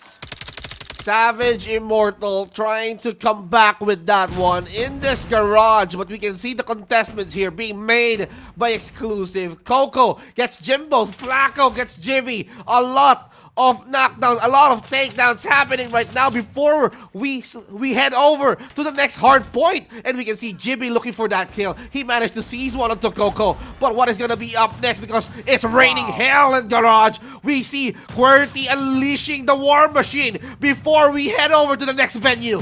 This is what you like, right? For Exclusive, just be aggressive, just win that P2. Obviously, Immortals, they're gonna have a better P3 setup every time, so just be able to get those safety net just to be able to recover once you cannot get yourselves to line up on these fences. But hey, things go along their way as they open up the hard point. They're able to get the stack what they needed to be able to increase that lead further. Immortals trying to fight their way in, but they all get gunned down. They all get gunned down. Exclusive will be getting this good set of hard points on their favor. Pika as well getting Flacco in the process, but he got traded by QWERTY. A lot of kills being contested here. We can see Brian here with a spray. Type 19 is gonna be his weapon of choice, but we can see him trying to at least bounce from fence to fence, and from time to time, Peek as well is gonna eliminate two. Mix, is there to provide some cover support, but all I can say, Cali, it's been chaos here in the Garden. I love how the tension for these two teams is just on point, right? They're like a rubber band, right? Once you start it, it's gonna have a lot to pull through. And I feel like this match right here has a potential to go down to a 250 or 230 something, right? But it all starts here. Exclusive pull needs to be taken care of. And Immortal is able to take that with the help of that Sparrow. And this 50 seconds is going to be hugely important for them to be able to get that striking distance through. Try to maybe find a comeback, take that lead if you're Immortals. Number 4 up for grabs right now. Seems like Savage Immortal not losing every second of it. Somehow, Exclusive trying to contest this one, delaying the points coming in from the Savage Immortal. Coco and Brian here working hand in hand to eliminate the members of the Savage Immortal, but you cannot try to at least fend them off. But here are Savage Immortal trying to resist with that one. Savior with a Predator missile on hand gets only one body outside of this encounter. But nonetheless, they still managed to score a lot of time here, just stopping the push to come in from Exclusive in all angles, which makes it more impressive as its last seconds. 3 seconds favors Exclusive. Still gonna have a few more points in the lead, but Immortals, should they get this B1, they're going to be able to take that lead. Cut that deficit down to single digits, but Exclusive, they want to go in for the contest. They are not stopping at all. They want to get everything. Hallways as well as the fountains. They got this power positions to knock down every member from Immortals. And now it's all up to them reaching the 200 mark. Who is going to be the first team that crossed that line? We can see these teams trying to at least exert a lot of effort eliminating the bodies here. Savior gets Paul. Coco will be getting Jimbos. And we can see Type 19 being wielded by Coco. Nice kill. He gets 2. QWERTY as well gets 2. And now he's looking for more. We can see Coco now with the focus. He knew that someone is running, but of course, he doesn't took the shot. But he decided to at least take the shot as well. But look at this, Gali. Savage Immortal. They wanted to overtake Exclusive. Yeah, I mean, last 10 seconds on this Hardpoint, still going to be Exclusive with that lead. But on this next Hardpoint, for Immortals, they got 3 operators available that they can use to break inside. Only 1 member, 2 members that they need to take down from Exclusive. And that will be the Purifier for Savior connecting to take down those 2 members that has the early hold on this B2. And all the members for Exclusive coming in for the driveways. This is where they can go in for the turn and burn. And Savior being the playmaker, able to get this lead now in favor for Immortals. Oh my goodness. It's just tight between these two teams, Cali. You can see them trying to at least pull each other's leg on this entire Hardpoint. It's all about the retake. It's all about stepping on the hill. And we can see them right now unleashing every arsenal that they have here. Even the Sparrow coming in from Jimbos. It just needs to connect. And it did.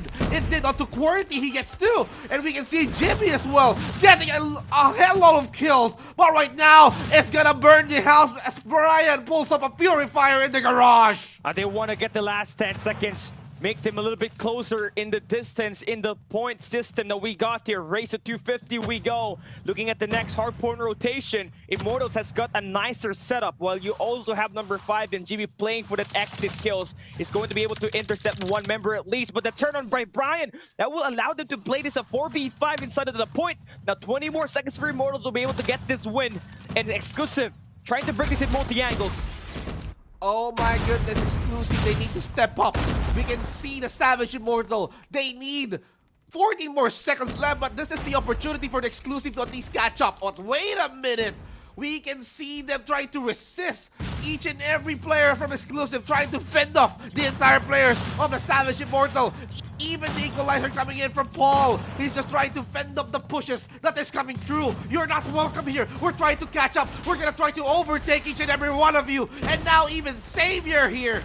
They're gonna try to fend off Exclusive here because this is just anyone's game, Cali. Yeah, for sure, man. And this is always going to be contest that will be made here. 7 seconds. Exclusive needs to throw their bodies inside to force another rotation. It's 248 to 239. Oh! It's not yet over. It's a race to P4. It's whoever who gets there first and who's got those operating skills in the gunfight to bring them that win. Exclusive will be right inside. Brian able to take that kill off the Jimbo. It's only one player for Immortals going to be close by. And it's going to be a chase. Nice 10 for Brian as he finds those two P's. Brings out the equalizer to clean up the point, and Immortal takes the win, 250 to 242. Oh my goodness. Savage Immortal with those final 2 seconds that they need. They managed to at least pull it off in the P number 4. But we can see Exclusive Cali trying to at least get the most out of it. But they need more time. But it was quite too late because we can see Savage Immortal. They cannot afford to lose it. That is why they finish it off. 2 seconds that they need, they secured it. It's important to note that the equalizer paid off dividend there, right? I mean, that was the most important part. When he brought it out, he was able to quickly flush the point where it was being run over by all the members from Exclusive. And that's just a nice play for them, right? To think that they managed to cycle their operators at that P2. Then they managed to just stand their ground, win their gunfights at P3, and by the time we hop into our P4, that's where GB and all of those operators came in huge for Savage Immortal to go in for a comeback here, by the way. GB will be your MVP player, brother of AG from Smart. Omega just lighting things up, being the man of the hour for Savage Immortal. 58 kills for him, 36 deaths, and 1 minute and 11 seconds on the clock, right? 196 impact for him. Definitely the guy you want to be able to see create those plays for Savage Immortal as he helped his team take the map number 1. Of course, these guys working hand in hand. We can see them trying to at least take objectives after objectives. Mix, he managed to at least get the longest step in this hard point. But of course, talking about the Exclusive here, of course, each and every one of them has their own feat. Of course, we can see Flacco here getting 50 kills, and of course, the longest step here on this hardpoint is it's definitely going to be Paul for Exclusive with a minute, almost 2 minutes here on his team alone. But they need more and more time in order for them to at least secure that round. But for the Savage Immortal, yes, on this 2 minutes alone, Cali, they did bought a lot of time for their team to at least overtake Exclusive and at the same time win this hardpoint map. It's just difficult, that we saw Exclusive have an amazing start, only for that to be turned away by Savage Immortal at the end. They were mostly playing all of the rotations down to the T, outside of that P2, which was on the first set of hardpoint that we got, right? But to give you guys a further explanation how it went down real quick here, you take a look at the kills. Exclusive has the higher kills up against Savage Immortal, 198 to 192, but the overall difference is the amount of times that their player hopped inside the hill. And those 8 seconds that Exclusive needed were down at that P4, where we saw Jibby again try to pull up one of the best operator skill investment on that map to be able to finally secure this clutch win. And I don't know, man, after this win right over here for Savage Immortal, with it being close, I just hope the next 2 match becomes as close as this, right? I want to see these 2 players go out with a bang here in Garena Masters VI group stage, and I think there's definitely a high potential for it to happen. Actually, this series alone, it opened up with a banger. That means Hardpoint is gonna be hard, but this is just close for them. It can be anyone's game, but it seems like Savage Immortal EA, they have proven to be the better team. So I'm gonna be expecting as well with you on the upcoming maps like Search and Rescue and Control to be as close as this in terms of like statistics wise, game wise, mechanical wise. It gives us the thrill because we want every adrenaline that these teams, these players are showing here on the Garena Masters 6, because all that they need to focus on is to win. The win is the most important part of the series, right? And honestly, for Savage Immortal, after this win, they only need one more to get the overall series, bring them to 2 wins in the Group A standing to end the day 11. And Exclusive will still remain winless, which is tough, right? But there's definitely high hopes for them. Cannot give up for now, as this is just the first game. Yes, you suffered a big loss on this map number 1 after taking the lead on the first set of Hardpoint rotation. But with these 2 maps that will be coming right up next, you still got a chance, especially at the map pick that you have on Coastal Search and Rescue, which will be coming right up next as we take a look at our maps and modes that will give you guys a quick recap on what happened at that map number 1, which ended up 250 to 242 in favor for Immortals, using that down the wire moment for GB, right? But right up next, going to be a map pick by Exclusive, Search and Rescue Coastal. Now, this is where you guys have been absolutely great so far in the group stage, right? But hasn't even translated into any wins outside of your win up against Classified Pegasus. Again, it's just the gunplay that's just lacking here for so far for this team. They definitely got the ideas, and right now with these 2 teams just up par against another, up against each other, Exclusive might just be able to execute all of those mappings that they've done, all those Rs that they worked into this coastal map to be able to bring a map win over towards their side and maybe go in for a reverse comeback.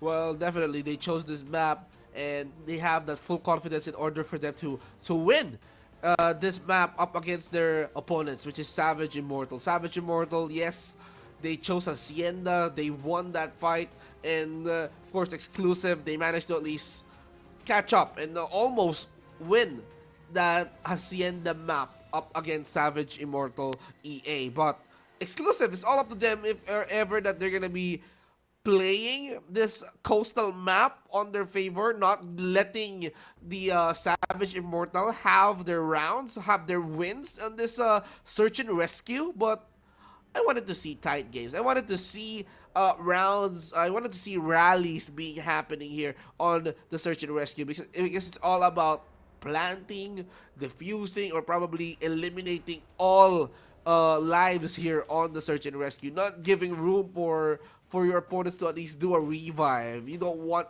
extra manpower that they can like unload in this map. You need to at least go and win straight on this coastal map, just like what we've seen on the first series that we have up against Elevate and Star Magic. I wanted to see much closer fight.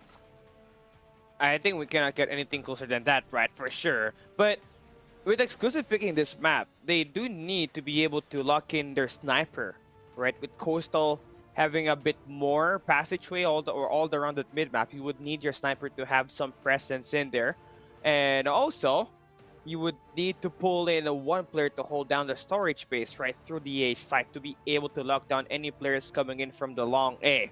And the ice cream truck, right? So far, for Exclusive, they've been having problems with their gun skills so far, especially with only the highest kill per game player that they have is Coco, who's got 7.33 kills per game. Now try to compare it up against Immortals, who's got Jimbos.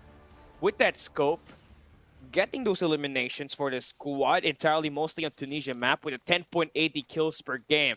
So he's mostly going to be that main threat on that mid map, or whether he's taking a site on towards the A bomb site.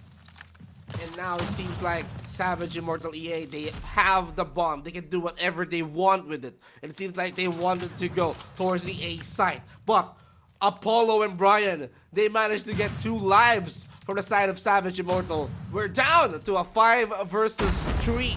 But what is gonna happen here? They are lacking in manpower. Are they gonna go for the rescue? Oh, they're trapped here. Those 2 members off the back for Exclusive. Oh, they're going to be a big problem, and Apollo cannot get that conversion through, and Pika will be able to go for the punish, and he's going to take his peek on the back, able to light it up one more time, play for those trades, get those rescue Jimbos on a 1v3 situation. Gonna hit any more shots here. Ooh. The punish for Flacco with the Fennec will be successful. Exclusive wins their first defensive side round, and that's how you want to try to break it through, right? Use your snipers on the long A, get those first bloods, put them out in the open, get the surround attack, and Exclusive successfully able to initiate the keys to victory to win that round number 1. No doubt this is their map. They know how to defend the points well. They know how to fend off the attackers. They are not welcome here in this map alone. They are not letting Savage Immortal EA to plant the bomb that they currently have here right now. They are still struggling in order for them to come towards B side, but Pika here, he managed to strike first up to Coco, reducing the numbers here for the side of Exclusive. But Exclusive, I wonder, what are they going to do? But Paul here with a spray towards one. He gets one, but the other survives on that bout. Oh man, Flacco with the KRM showing flashes of PJ over here. Just trying to roam around, get a lot of these illuminations. No more than that, right? Jimbos and GB will likely try to play it off passive. But this allows rescues to be made by Exclusive, make this even tougher to play the numbers game. At the end of the day, Apollo looks to cut off mid-map. Oh, the timing. Does he spot Chibi? Oh, picks him off, turns him into ice. And Exclusive, back-to-back round wins that they took. And it all started with their aggression, which paid off dividend once again as Immortals starting on the back foot. No doubt, this is definitely their map. They're playing flawlessly. They have won 2 rounds already, back-to-back, and they're just giving a hard time for Savage Immortal to at least catch up. What are they going to do with the bomb? They're going to be going towards A, but of course, we can see that Exclusive, Wow. they're well prepared. Brian gets still, but Pika put a stop towards Brian. But we can see Flacco go in for the flank here, but Jibby will be stopping it. Paul will be getting Jimbo's Apollo as well. Goes Jibby, Wow. but that's a fast round. It was a fast round indeed, man. And just like what you said, this might just be a complete redux of what happened in that Tunisia map. We saw Divik Oblivion gave a 7-0 up against a classified Pegasus. Looking at the pace, Flacco with that KRM has just been annoying. And Immortals cannot get any factor up against him so far. No one's been able to find an answer for him. And still, those ARs has been able to cut them off on rotation. It's been the problem here for Immortals. They keep on falling down like flies when there's a case for those two weapons to engage. Once again, first blood in favor for Exclusive. Jimbo's trying to make a play over towards the stools and the bars. Can't get any more kills than that. Headshot from Apollo. And this might just be the round that the Immortals might be able to get, judging from the performance at the moment. Wow, they're taking this slow. They're taking it steady. They wanted to make sure that they're going to be controlling the defenders. They wanted to eliminate the entire members of Exclusive. But look at Coco here. He almost managed to get Pika. But with that single life left, he managed to survive, and he's going to live to tell the tale. But Pika, he's going to go for the revive towards Jibby as they are searching for Brian, the only survivor that is left towards the side of Exclusive. This might not be the round after all, but Jimbo's here. He's going to get a polo. They're trying to play a game called Cat and Mouse, and the mouse finally is sicked on by Savior. Finally get the first round win for Immortal. Now, here's the thing I fear most. Don't let Immortals get one. Right, I feel like what happened in that Hardpoint Ascenda is just going to repeat here once again. Immortal Jimbo's already able to get himself activated with Pika, getting himself 5 kills. Now they only need Mixie to be able to get himself warm, be able to contribute at least 1 kill on this round. But that's tough, right? You got Jimbo's going down off the start on the opener, and Paul is able to push up. Paul being patient here. He sees one, but he doesn't get the finish. Mixie, he managed to at least finish Paul, but Pika here will be getting Coco. Things are crumbling apart for the side of Exclusive. They're losing bodies one after another. But of course, how will the 3 members make that one in a quick span of time? How will Flacco survive up against 3 members? Oh, he's gonna have to deal with 4 members straight now. Flacco finds the first onto Savior. Smoke dancing in the smoke, will not be able to line up more. And seems like Immortals will be able to chain those 2 rounds straight. And despite having Jimbo's the first one to go down, they managed to pull off that victory and just try to keep it very passive off the start, allowing Exclusive to extend out where they're able to cut them off every time on this last 2 rounds. And if it ain't broke, just don't fix it, right? Just gotta keep it passive so far on the first 30 seconds of action for every round.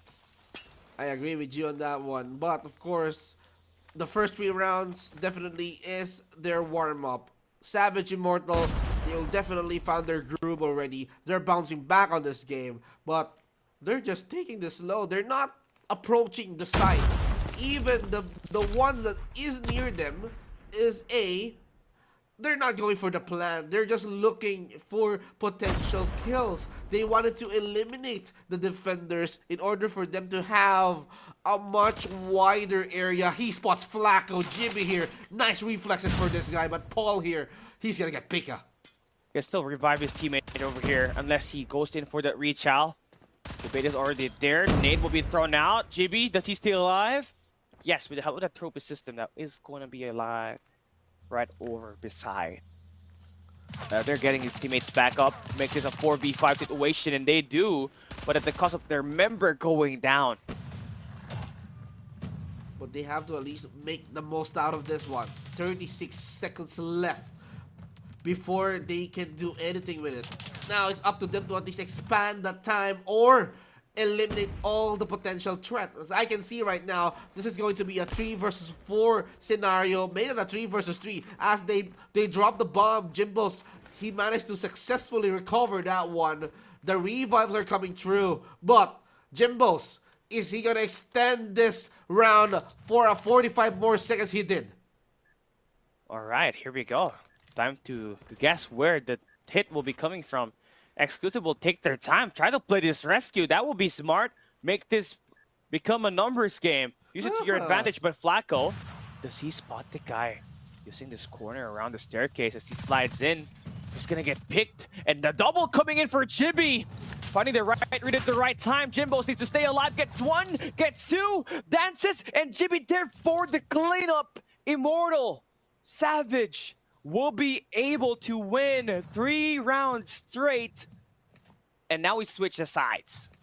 Wow, even though with that full revives from the side of Exclusive, that was not enough. You know, they managed to at least take care of all 5 lives that is coming their way. Jimbos, actually with the plan, that's a good call for them to at least expand more time. But we can see Pika right now dancing through death as Brian, he managed to at least put a stop on this one. Jibby gets 2. Brian will be getting Jibby on that exchange. But Mix, yeah, he's gonna get Paul. Savvy is not gonna get Brian, but we can see Savior with the panic effort, Cali. What are they gonna do with the bomb? It's just Apollo. The dance will not work there for him as GB takes his slide. Also the dance. Immortal might just be able to completely steamroll this competition after being down by 3 rounds, winning the 4 rounds of the succeeding of the rounds straight into their hands.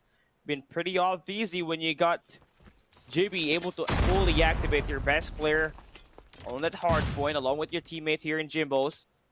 They're gonna need a bit more reinforcements here on this A site. The foundation is not that strong with only Pika holding ground. He can go in for a flank here over towards Bash. It's coming from the stairs, but he needs to have someone create distractions coming in from the front, and I think that's already been activated, but Pika needs to act faster here. It is going to be able to take down Apollo.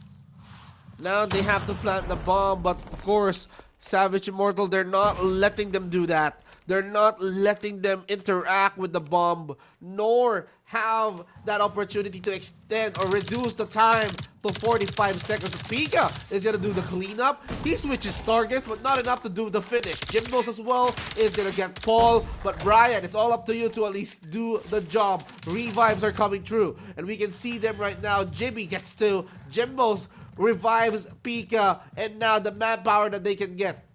They're just gonna try to at least defuse the bomb while they dance. Ooh. Okay, just show me the body shot here. I think that's the one. That's the only thing lacking here so far, Jibby. But yeah, nice wins for them, right? 5 in a row. Jibby 10 kills right after losing the last 3 rounds. The first 3 rounds, I meant. that's great for Immortals to find a massive bounce back, despite this being a map pick for exclusive. They're the ones running loose and just causing so much of this chaos. Even despite having Mixie only having 2 kills, you got your other 4 players just able to step things up, just cover grounds, find those information, convert those multiple kills, and turn it into a tie game, with Mixie being a handicap here so far for the squad. Flacco now has the bomb. All that his teammates need to do is to protect this guy. Make sure that they're gonna be making plays with the bomb. Exclusive. They have the bomb exclusively on their favor as Brian spots one. Oh, he got no. spotted by Savior. Not a good trade though, as Jimbos will be getting one as well. A lot of bodies being dropped on the floor, but it seems like Immortal, they are winning this round. They're getting multiple bodies as they search for the final member. Oh, Apollo, he's just got a series of heroic shot right over there through the back. Oh, it feels bad, right? Immortals. I mean, where did this momentum start, right? I mean, you would think that they're about to get run over after losing those first 3 rounds. Then they come back right over here, decide to play a little bit more aggressive and more collective as this unit. They have obviously outplayed exclusive in every round that they have played so far. There's quite a rule here in the culinary. When you're trying to taste food, you need to at least bite 3 times before you judge. And it seems like for those 3 rounds, it's gonna be the head start. They managed to at least get the feel of this map. They had that taste of what's to come, and they know how to handle this one yet. But exclusive here, seems like they're not backing out. They wanted to at least catch up. They're on the Savage Immortal, they're on a match point, but they're not letting Savage Immortal had the finish. They need to catch up first. Savior on a 1v3 situation. Paul should be able to get this race. He spots it. Finally, the There you curse go. is broken. Immortals finally ending that 6-0 run after losing the first 3 rounds. Exclusive finally able to get their first one. Took them more than 6 rounds to be able to get that right, but finally they're able to get right back, hit that reset button, slow things down a bit on the attack side. I think the B side has been working, so why not try to send all our members in there? And they already taken down Mixie. They can put that bomb down. They can go in for a retake. They got the numbers game. Just let Immortal come through. They need to do this flawlessly. They cannot let Savage Immortal win this round because they're gonna be having that snowball. 6 rounds straight being won by Savage Immortal. That's really tough, but it seems like exclusive. They're losing time. Flacco as well gets Pika, but Pika here with some nades. That's a trade-off. We can see Paulie and Brian try to at least pop off 2 members. 2 versus none. They did it hard. Whoa. Nice defense we saw there for Brian, even though they were the ones completely outnumbered after the early retake that happened for Immortal. Just trying to utilize most of the winery spaces, those hideouts, was able to pave them the way to get a lot of those shots coming through. Now we get the A side hit this time. Exclusive going full force at the A side. And now we can see them go hard right now. Exclusive, they win. They need to win this round, but wait a minute. We can see Savage Immortal now going hard. 4 versus 2 scenario. Savior, are you gonna be the savior for your team? Apollo doing everything he can to fend off the Immortals. And right now it's all said and done. 2 versus 1. Revives are possible, but can he do it? Jimbos, you need to revive your teammate in order for you to have that leverage. And right now, he's buying time. He's gonna try to at least go for that manpower. But wait a minute, it seems like exclusive. They want to catch up. 3 versus 1, planting the bomb, adding some insult towards these guys. They are definitely making this hard for the Savage Immortal. Oh, 5 players up against Jimbos. No way he's able to clutch this. Peeks through the bar, takes down Coco, gives him a nice haircut, a lovely, lovely mohawk. Also takes down Apollo, holding down The canister so far needs to pick every angle right here. Because a 1v5 work takes down Flacco, turns on the guy down below, but Brian will be able to take the last kills on the last 2 rounds to force this overtime. We're switching side. Whoever takes this next round will be able to seal this map. Seal the deal. Whoever wins this round is going to have that advantage. But Apollo having a good start, popping Jimmy off. Now we're down to a 4 versus 5, but wait a minute, we can see a revive is coming through, and we can now go on a full 5 versus 5 experience once again, as Exclusive and Savage Immortal now go head to head. Who is going to win this? But seems like Savage Immortal, they wanted to do something with a bomb. They planted at the A side. Flacco, the playmaker, is able to find the first blood onto GB. They can push it right now with the hell of that smoke. The reinforcements is already inside. Pika needs to be able to hold ground, able to need to get 1 kill before even talking about this comeback victory. This comes through. Push comes to shot. Pole pushes inside. He's able to find a couple of players, but cannot confirm this kill is a 2-bit situation. Oh, Savior no. able to take Apollo down. It's all down to Paul, who's gonna get read on by Savior. The slide is in, but the kill favors Immortals as they win this map through a comeback. Once again, 7-6 on this search and rescue. Search and rescue, it has been tight. Just like what we've seen on the Hardpoint Cali. It was non-stop rallies after rallies. We've seen a lot of efforts to bounce back, but still, it was Savage Immortals' game. They managed to at least win 6 consecutive rounds, and at the same time, they have a look for that single round win alone, and then they seal the deal. Nice effort though for Exclusive, for forcing a decider moment, but still, the wins are inevitable. They knew how to at least deal with their opponents, Cali. It's great. The both teams know how to try to bounce back. Obviously, for Immortals, they did it much more impressive because they were able to win 6 rounds straight before losing some of these rounds in there before able to actually take home the victory and overall the series itself, right? But one thing for sure for Exclusive, right? They really know how to find that major bounce back too, especially with Apollo and Flacco able to team up. With the help of Brian, they were able to win the next 3 to 4 that switch up sides where it all had to go down to whoever wants it more. And on that round itself entirely, everybody wanted it, but the numbers game just favored the boys of Immortals. It was a 1-4-2. And you already know, bait and switch will be happening at the end, and those information from those extra players easily relayed, and that will be Savage. That will take home that victory. No doubt about that. These first 2 maps that we've witnessed, Cali, it just gives me an idea. We just have that idea that the control map is not as easy as it gets. It's gonna be a close fight between these 2 teams, but still, it's all up to Exclusive to at least get that final win, that first win on this series to at least mark a loss towards Savage. But still, it was a really, really close fight, just like what we had here in Hardpoint. Well done for these 2 teams.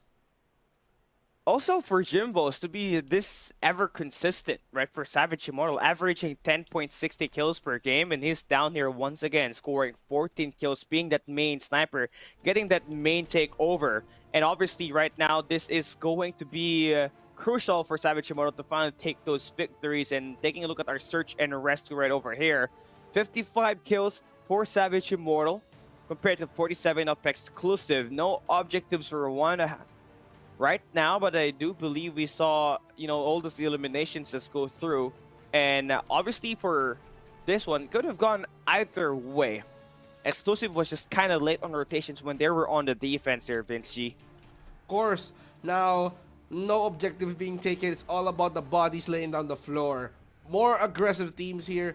It's going to be Savage Immortal having 55 total kills in this entire search and rescue. Of course, total rescues that happen here. It seems like Exclusive, they have the helping hand. They are trying to keep their brothers up here for a reason, but of course not enough to at least win that round. They fell short, but I hopefully in this next map that we're gonna be seeing right now, they definitely need to bounce back for exclusive. But as for Savage Immortal, no doubt they have been playing flawlessly, and the bounce back, the upset coming through this team, it was very, very flawless.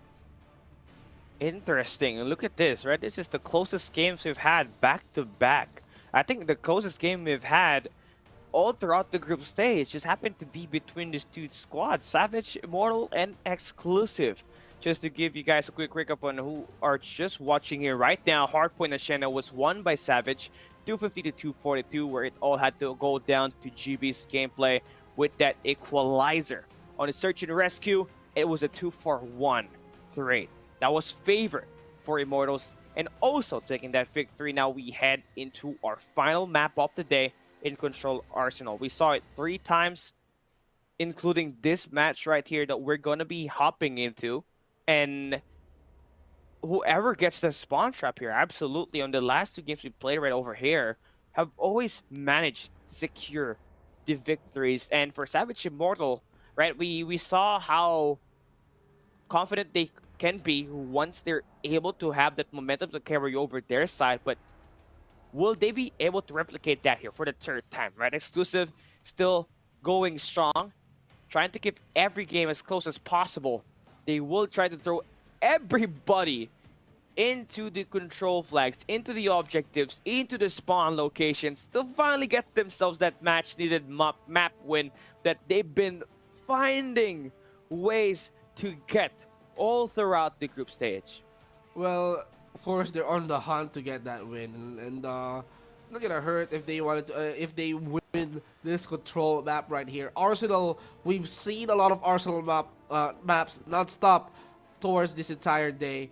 They are definitely craving for more Arsenal maps as we speak, but fortunately this is the main event. This is going to be the last Arsenal map that we're going to be seeing right now. But is this going to be the last thing that we're going to be seeing? How close the games, how close the map is between these 2 teams? Because just look at just as you've said, just look at the numbers. This is just as close as So we can close. get. 7 to 6, 250 to 242. I doubt we can like go on the decider map like 3-2 finish here. But who is that team? That is what are we going to find out?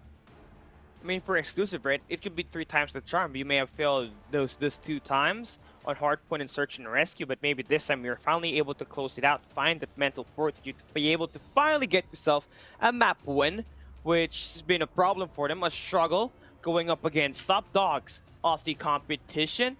But one thing more than likely is that they do have a high possibility of trying to take at least 1 map away here, right? They have already taken Hardpoint and Search and Rescue for Immortals. Now it's just down to how prepared are you going to be heading into this one. Do you still want it if you're Exclusive? Are you able to still maintain that mental game after losing 2 straight close games, right? Then obviously you're just gonna need to be able to find those plays for Flacco as well as Apollo to be lined up once again into this map number 3. Get those eliminations for you, push, get those map control in this Arsenal map, where once you're able to take that mid-map in control in the first wave of gunfights, that's where you're really able to determine who's going to take that win. And now we start our final game of the day. It's between 21 Savage Immortal up against Exclusive. We have your boys from Exclusive starting on the attack side. And again, focus your attention on the first wave of gunfights coming at the A side. Whoever takes it, who gets the total map control right after. Wow, it seems like Exclusive, they're rushing towards A, but of course the defenses are quite tight in the Savage Immortal. Jimmy here trying to drop some lives here coming in from Exclusive. Paul is gonna be his target, but 28 to 26, 4 lives already being taken out here for the side of Exclusive, but they're just trying to level up the game. Flacco gets Jimmy. Mix, yeah, will be getting Brian. A lot of trades happening though as the time is ticking, Cali. Yo, Jimbo's still trying to use that sniper here, create that difference with the 1-shot, 1-kill on the Jet decks, but that will be turned down by Exclusive. Was trying to earn some time at the B site. Nice hold so far by Savior at the mid-map, at the laboratory, but you can cut off the rotations over here at the cafeterias where you're going to be able to get this pinch play working. And Mixi, they're able to stop that wave of gunfight at the B site and clear off the second segment of the B. Seems like Exclusive, they're struggling to at least contest B. This is their only opportunity to extend the time in order for them to at least make or pull off that eliminations, those lives being taken out here. 27 seconds left on the clock. Seems like no one is still stepping towards those sites. A and B still up for grabs, and the defenses are just quite too tight here on the side of Savage Immortal. Even Jimbo's here is not welcoming Apollo. He gets the second consecutive kill that he had, but Paul here is gonna get Savior. But look at that quick scope. Coco here decided to slide his way through. Just Jimbo's right now. Elcar switch, but not enough to at least get the job done. He was thinking, where is this guy at? Oh, he's already inside of the sculpture. He immediately gets taken down. That way to go down there for Jimbo's. Had 2 attempts at confirming the kill, but nonetheless, they still got the live count advantage. They only need 15 more seconds to hold onto this A and B side, and they're the ones that will be able to finally end round number 1 with the victory. Pika on a spawn trap, holding down benches. And every time a player just cuts through here, easy shots for him with the Type 19, fast time to kill. And obviously has a fast fire rate in there as well to back it up. And yeah, 3 seconds is left. A site will be the ones being swarmed on by the last 3 members for Exclusive, and they're all about to be vented out by Pika. Wow. Definitely not saucy here right now for Savior as he goes in for the do-si-do. Last member standing, and there we have it. Going to be Immortals taking map 3, round 1. Well, it's really, really hard for you to at least contest that one. 3 lives left in a span of 3 seconds, and now you're just trying to do whatever it takes to step on that objective. Well, that means it's an easy task for your opponents, especially for Savage Immortal to took over or to took control over your life here as we head towards this spawn. Siege has been reversed. We can see them right now try to at least eliminate the members of Exclusive one after another, but Flacco here with the answer towards Savior. So far, looking at the Immortals here, they've been pretty passive, just kind of letting go of the A side. And there's a reason why. Look at number 5 in blue. That will be GB. Focusing on going in for the spawn trap right over here. While Paul is just trying to dissipate players on that mid-map. Still, no value of that operator. Pretty tough for him to get that. And Immortals is just trying to play this one pretty aggressive, trying to divide everybody's attention, making them play this 1v1s. Jimmy is letting things up on the spawn trap right over at the southern portions, right through batteries here. He's got himself 4 in a row. He can bring out the equalizer too to just fully end the momentum that we got here for Exclusive. Finally gonna get gunned down, but look at the amount of time he is able to buy for his team. 2 segments, make that 3 segments at the B site. And now we can see a lot of bodies being laid down on the floor. B being captured right now. It's all up to A. 21, 12 lives in comparison to each and every one. Now Exclusive, they have to make this lives count. They're dropping so quick. 9 lives left. Make that 8. Because Savior and Jimmy will be getting 1 each. And now Jimmy as well will be getting his life once again. Flacco is going to take the fall. We're down to 7 lives for the side of Exclusive as they are taking the objective. Even Flacco is just taking care of Jimmy, but the doors here are now opening tight. Yeah, for sure, man. And it's Savior. Nice gameplay for them. They win through objective, by the way. Win through capture. Something you don't see a lot, especially on Arsenal, where it all has to go down into a lot of attack wins through eliminations. A lot of time exploration, too. But yeah, nice gameplay for Immortals just to try to play the cutoff, right? They want to be able to anticipate the players coming off from spawns, and they send out GB in there, the best player that they can provide in those gunfights. That allowed them to get that B-side capture, get that extra minute in to rotate around the other side of the map to fully lock in the A site coming in at the laboratory. Now, they're not going to full send everybody at the mid-map right over here. You can see Jimmy is going to take over the southern portion right through Cranes, along with his teammate Savior, who's holding down the robotics at the moment, and now they get the full map control. They're going in for the spawn trap at the start. They are indeed going in for a spawn trap, but right now, this just gives a hard time towards Exclusive to at least go towards the A side. But A side here being occupied. It's now time for them to at least take the step to control over the A side, extend the timer in order for them to drop more bodies if they can. Coco here will be dropped. Jimbo's here with a good utilization of the Sparrow. Mix, yeah, he's just waiting for the door to open. Just look at the peak. Look at the peak of this guy. He's just being patient. He's just waiting for someone to at least step on A once again. And it's just all about the spacing, this timing right here that will be essential.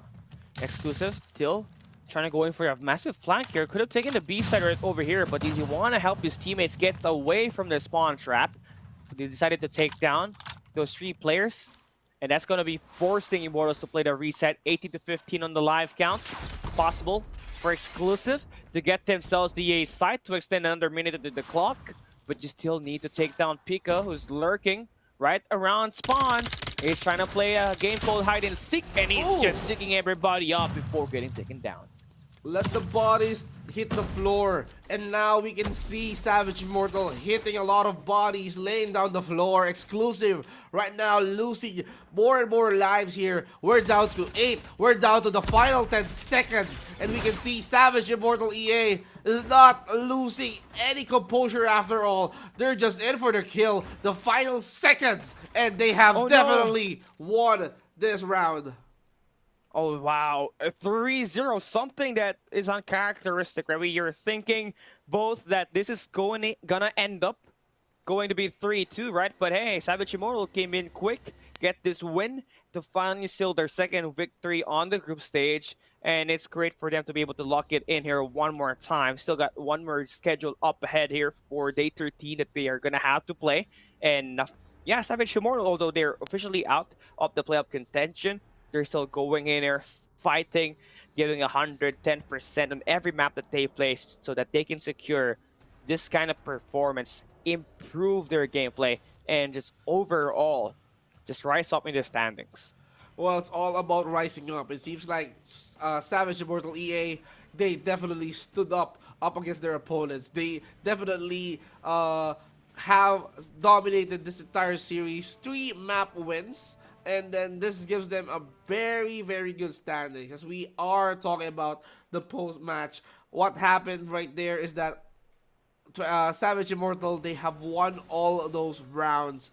Even though Exclusive, I believe they're doing their absolute best into taking control over the lives that they have and reclaiming those points. It's not enough for them to at least overthrow the determination of Savage Immortal to at least win and close this one out as the victors of the main event that we have here, Kali. Nice gameplays we saw for Pika. I mean, averaging only 13 kills per game in Control to pull up 22 kills, definitely something that the team needed to be able to fully lock this game down now. Officially going to be set and over with. You got GP scoring 20 kills, going in with at least a 2.0 KD here. Surely something in a player that really need to iron out for on the coming Garena Masters season is definitely gonna become a big threat as he managed to add in a bit more repetition, tons of hours into improving his overall gun skill. He's already got that IQ where we saw him. He's just able to cut down Exclusive every time on the spawns, able to get those right reads. Not everybody can be as fast and as quick in terms of reflexes and to be able to get those right reads in just those millisecond of gunfights. And GB definitely will be that main guy that we saw help this team mostly secure most of these victories, and more specifically at that Hardpoint Ascenda, where he was able to bring out that equalizer to pull the last 2 members from Exclusive to pull in the 250 to 242 win. But looking on the brighter side for Exclusive, yes, you may have taken a beating, you may have taken this loss on these 3 rounds, but you decided to pull in 110% of your gameplay right over here up against Savage Immortal on all the 3 maps that you have played. You gave it your all, you kept it close, and at the end of the day, you fought as hard as you can on this series. Just lacked in a few more pushes in there. But hey, don't be too hard on yourself. this is definitely an improvement, a sign that you can really improve over the course of the group stage. I definitely agree. And of course, each and every battles that you experience, this is definitely a lesson. But seems like Savage Immortal here, they chose objective compared to bloodshed. They don't want bodies being dropped. And if ever they chose violence, that means we're gonna be seeing a lot of kills towards the side of Savage Immortal if they have conquered like the entire 90 lives that we have here control. But of course, they chose to at least win via the objectives, get those two objective wins on their favor. But of course, exclusive did their absolute best, even though that Savage Immortal did play very aggressive. They managed to at least eliminate 49 lives on this map alone. But a little bit of recap, Callie. Just look at how close the first two maps is. But in terms of control, it was Savage Immortal that snowballed up until the very end. Yeah, and it's just them being prepared for the biggest moments that truly was the difference maker on these three maps especially that we got, and most of which just came in dividend with the again with the player Gibi on this respawn game. He's been that playmaker that the team requires to be able to snowball this competition. And again, this search and rescue coastal was the only part where I thought Exclusive was able to finally take that round win, right? I thought that for a second Flacco and Paul will be able to pull through a massive heave in terms of threats, but Exclusive Brian, they just showed up at the end, stacked that B site, and just completely overwhelmed the players with the numbers. And we all start our highlights right through our first map of this match, our last game of the day. We did say that it is, you know, the main card of today's matches, and it definitely delivered. Back-to-back close games and a hard point in the search and rescue. And the biggest part about this was, again, Exclusive able to put in most of their contests and defenses to force another hardpoint rotation. It was a race, but only for them to be completely turned around by Gibi, who they kind of let go, coming in from the front, who brought out that equalizer. He was not just able to find three. He was not able to find two. He was able to find three there. So interesting, being the key playmaker for the team on that map, number one. No doubt about that. From equalizer to having a greater lead, that is going to be the highlight of the hard point map that we have right now. But on search and destroy, search and rescue rather, we've seen these teams come close. But for Savage Immortal, for them winning 6 rounds, it's gonna be tiring. But somehow we see that Exclusive, they managed to at least pull off that comeback. But at the very end, we can see that Savage Immortal did seal a deal towards that search and rescue mode. But on this hardpoint alone, they did well. They did absolute best. But for the MVP, well, we've said his name multiple times, Callie.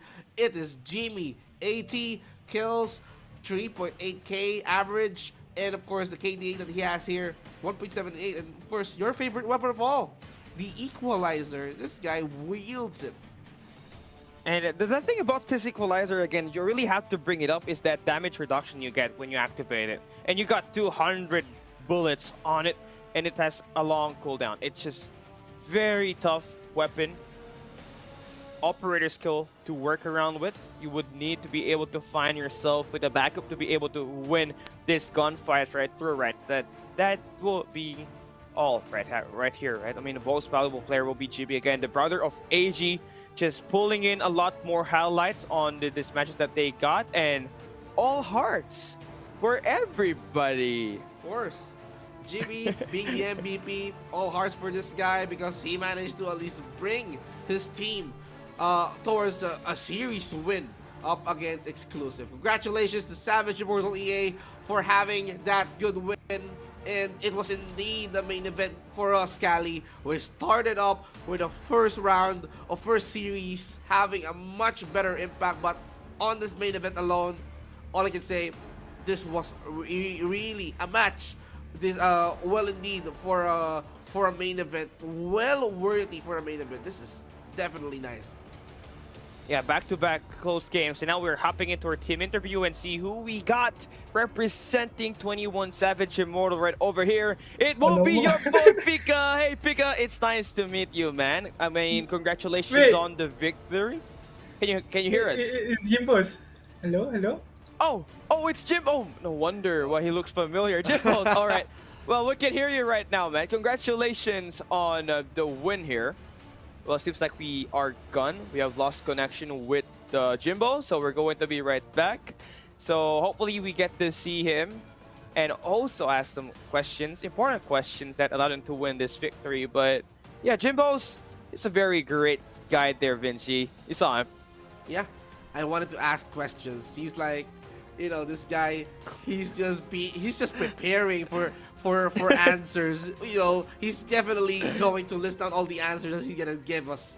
The interview part is we're gonna be asking them a lot of questions in regards to how do they feel, But this guy, Yeah. he's just preparing. He's just taking notes. It seems so.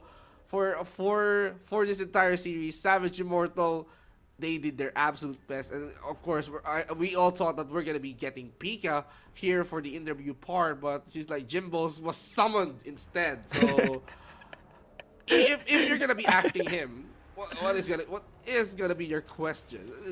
That intrigues me though. I want to know how well they got their mental game in check, honestly, because, playing two back-to-back games where it was pretty close, for them to dominate at map number 3, you already know that there's going to have to be some mental endurance test that they might be practicing at the back end or something, right? So hopefully we get to ask him that question later on for Jimbos. If not, we're going to directly look at our schedule for the day and the overall standing. But, I want me some interview. We want us some interview. We want to get some of the insights from the players itself and overall for a team like Savage Immortal, who is pretty new compared to the top tier teams that we got in the competition. One thing that they have is that they definitely have a bit more playstyle. They got a little bit more playbooks in there. We saw it on that search and rescue. They were coming in with a lot of strategies, a lot of nade lineups that they were able to connect and get those eliminations. So hopefully we do have this interview activated for us to get these questions answered. Well, no doubt about that. I am well excited to at least ask them some questions. But, of course, we just need to at least have a recap, Callie, on what happened here for this day. It was indeed a very, very exciting day. Well, let's talk about the standings here. For Group A, a lot of actions did happen, but it seems like Elevate is still on top together with TSM. Yeah, that will be the top 4 teams that will directly earn their way to the playoff spot already. Elevate, Team Star Magic, Stalwart Esports, and DVK Oblivion. And obviously for DVK, this will be the first time that they will be able to enter the playoffs after 4 seasons that they played cumulatively in Garena Masters history. Now, Tyrant Esports came in here today having a high chance at trying to take down Stalwart Esports, but they did not show up. That was a big blow to their side, because should they be able to win at least 2 maps up against Stalwart Esports and win up against their opponent on day 13, which will be 21 Savage, they could have go in and forced a tiebreaker up against DVK Oblivion. But you know what? It is what it is. That will wrap it up for the standings.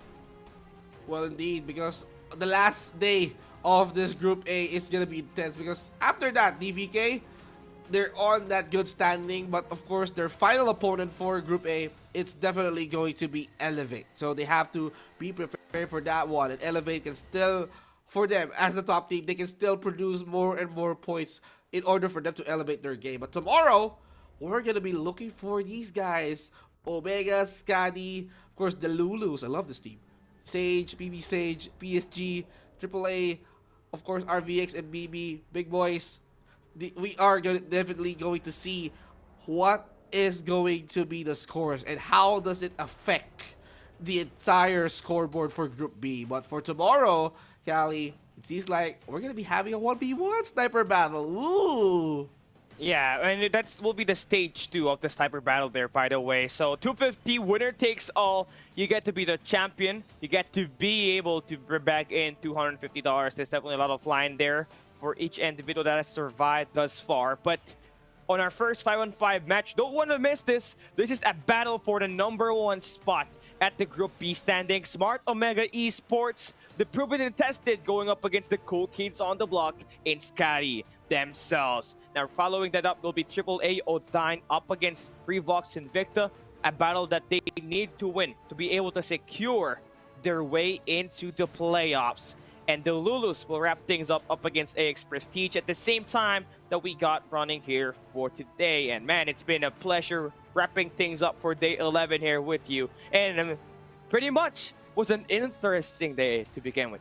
Very, very interesting day, and I hope that tomorrow is going to be an interesting day as well, because we're just approaching the end of this group stage. Week number 3 almost done. We just have 3 more days to go, and I'm so excited to at least witness the conclusion of this entire group stage, Cali. And once again, this is Cali alongside Vince G. Congratulations once again on your first day to Garena Masters VI. Thank you. We will see you guys tomorrow, by the way, 5 p.m. plus 8 GMT. Don't miss it. See you guys. Peace out.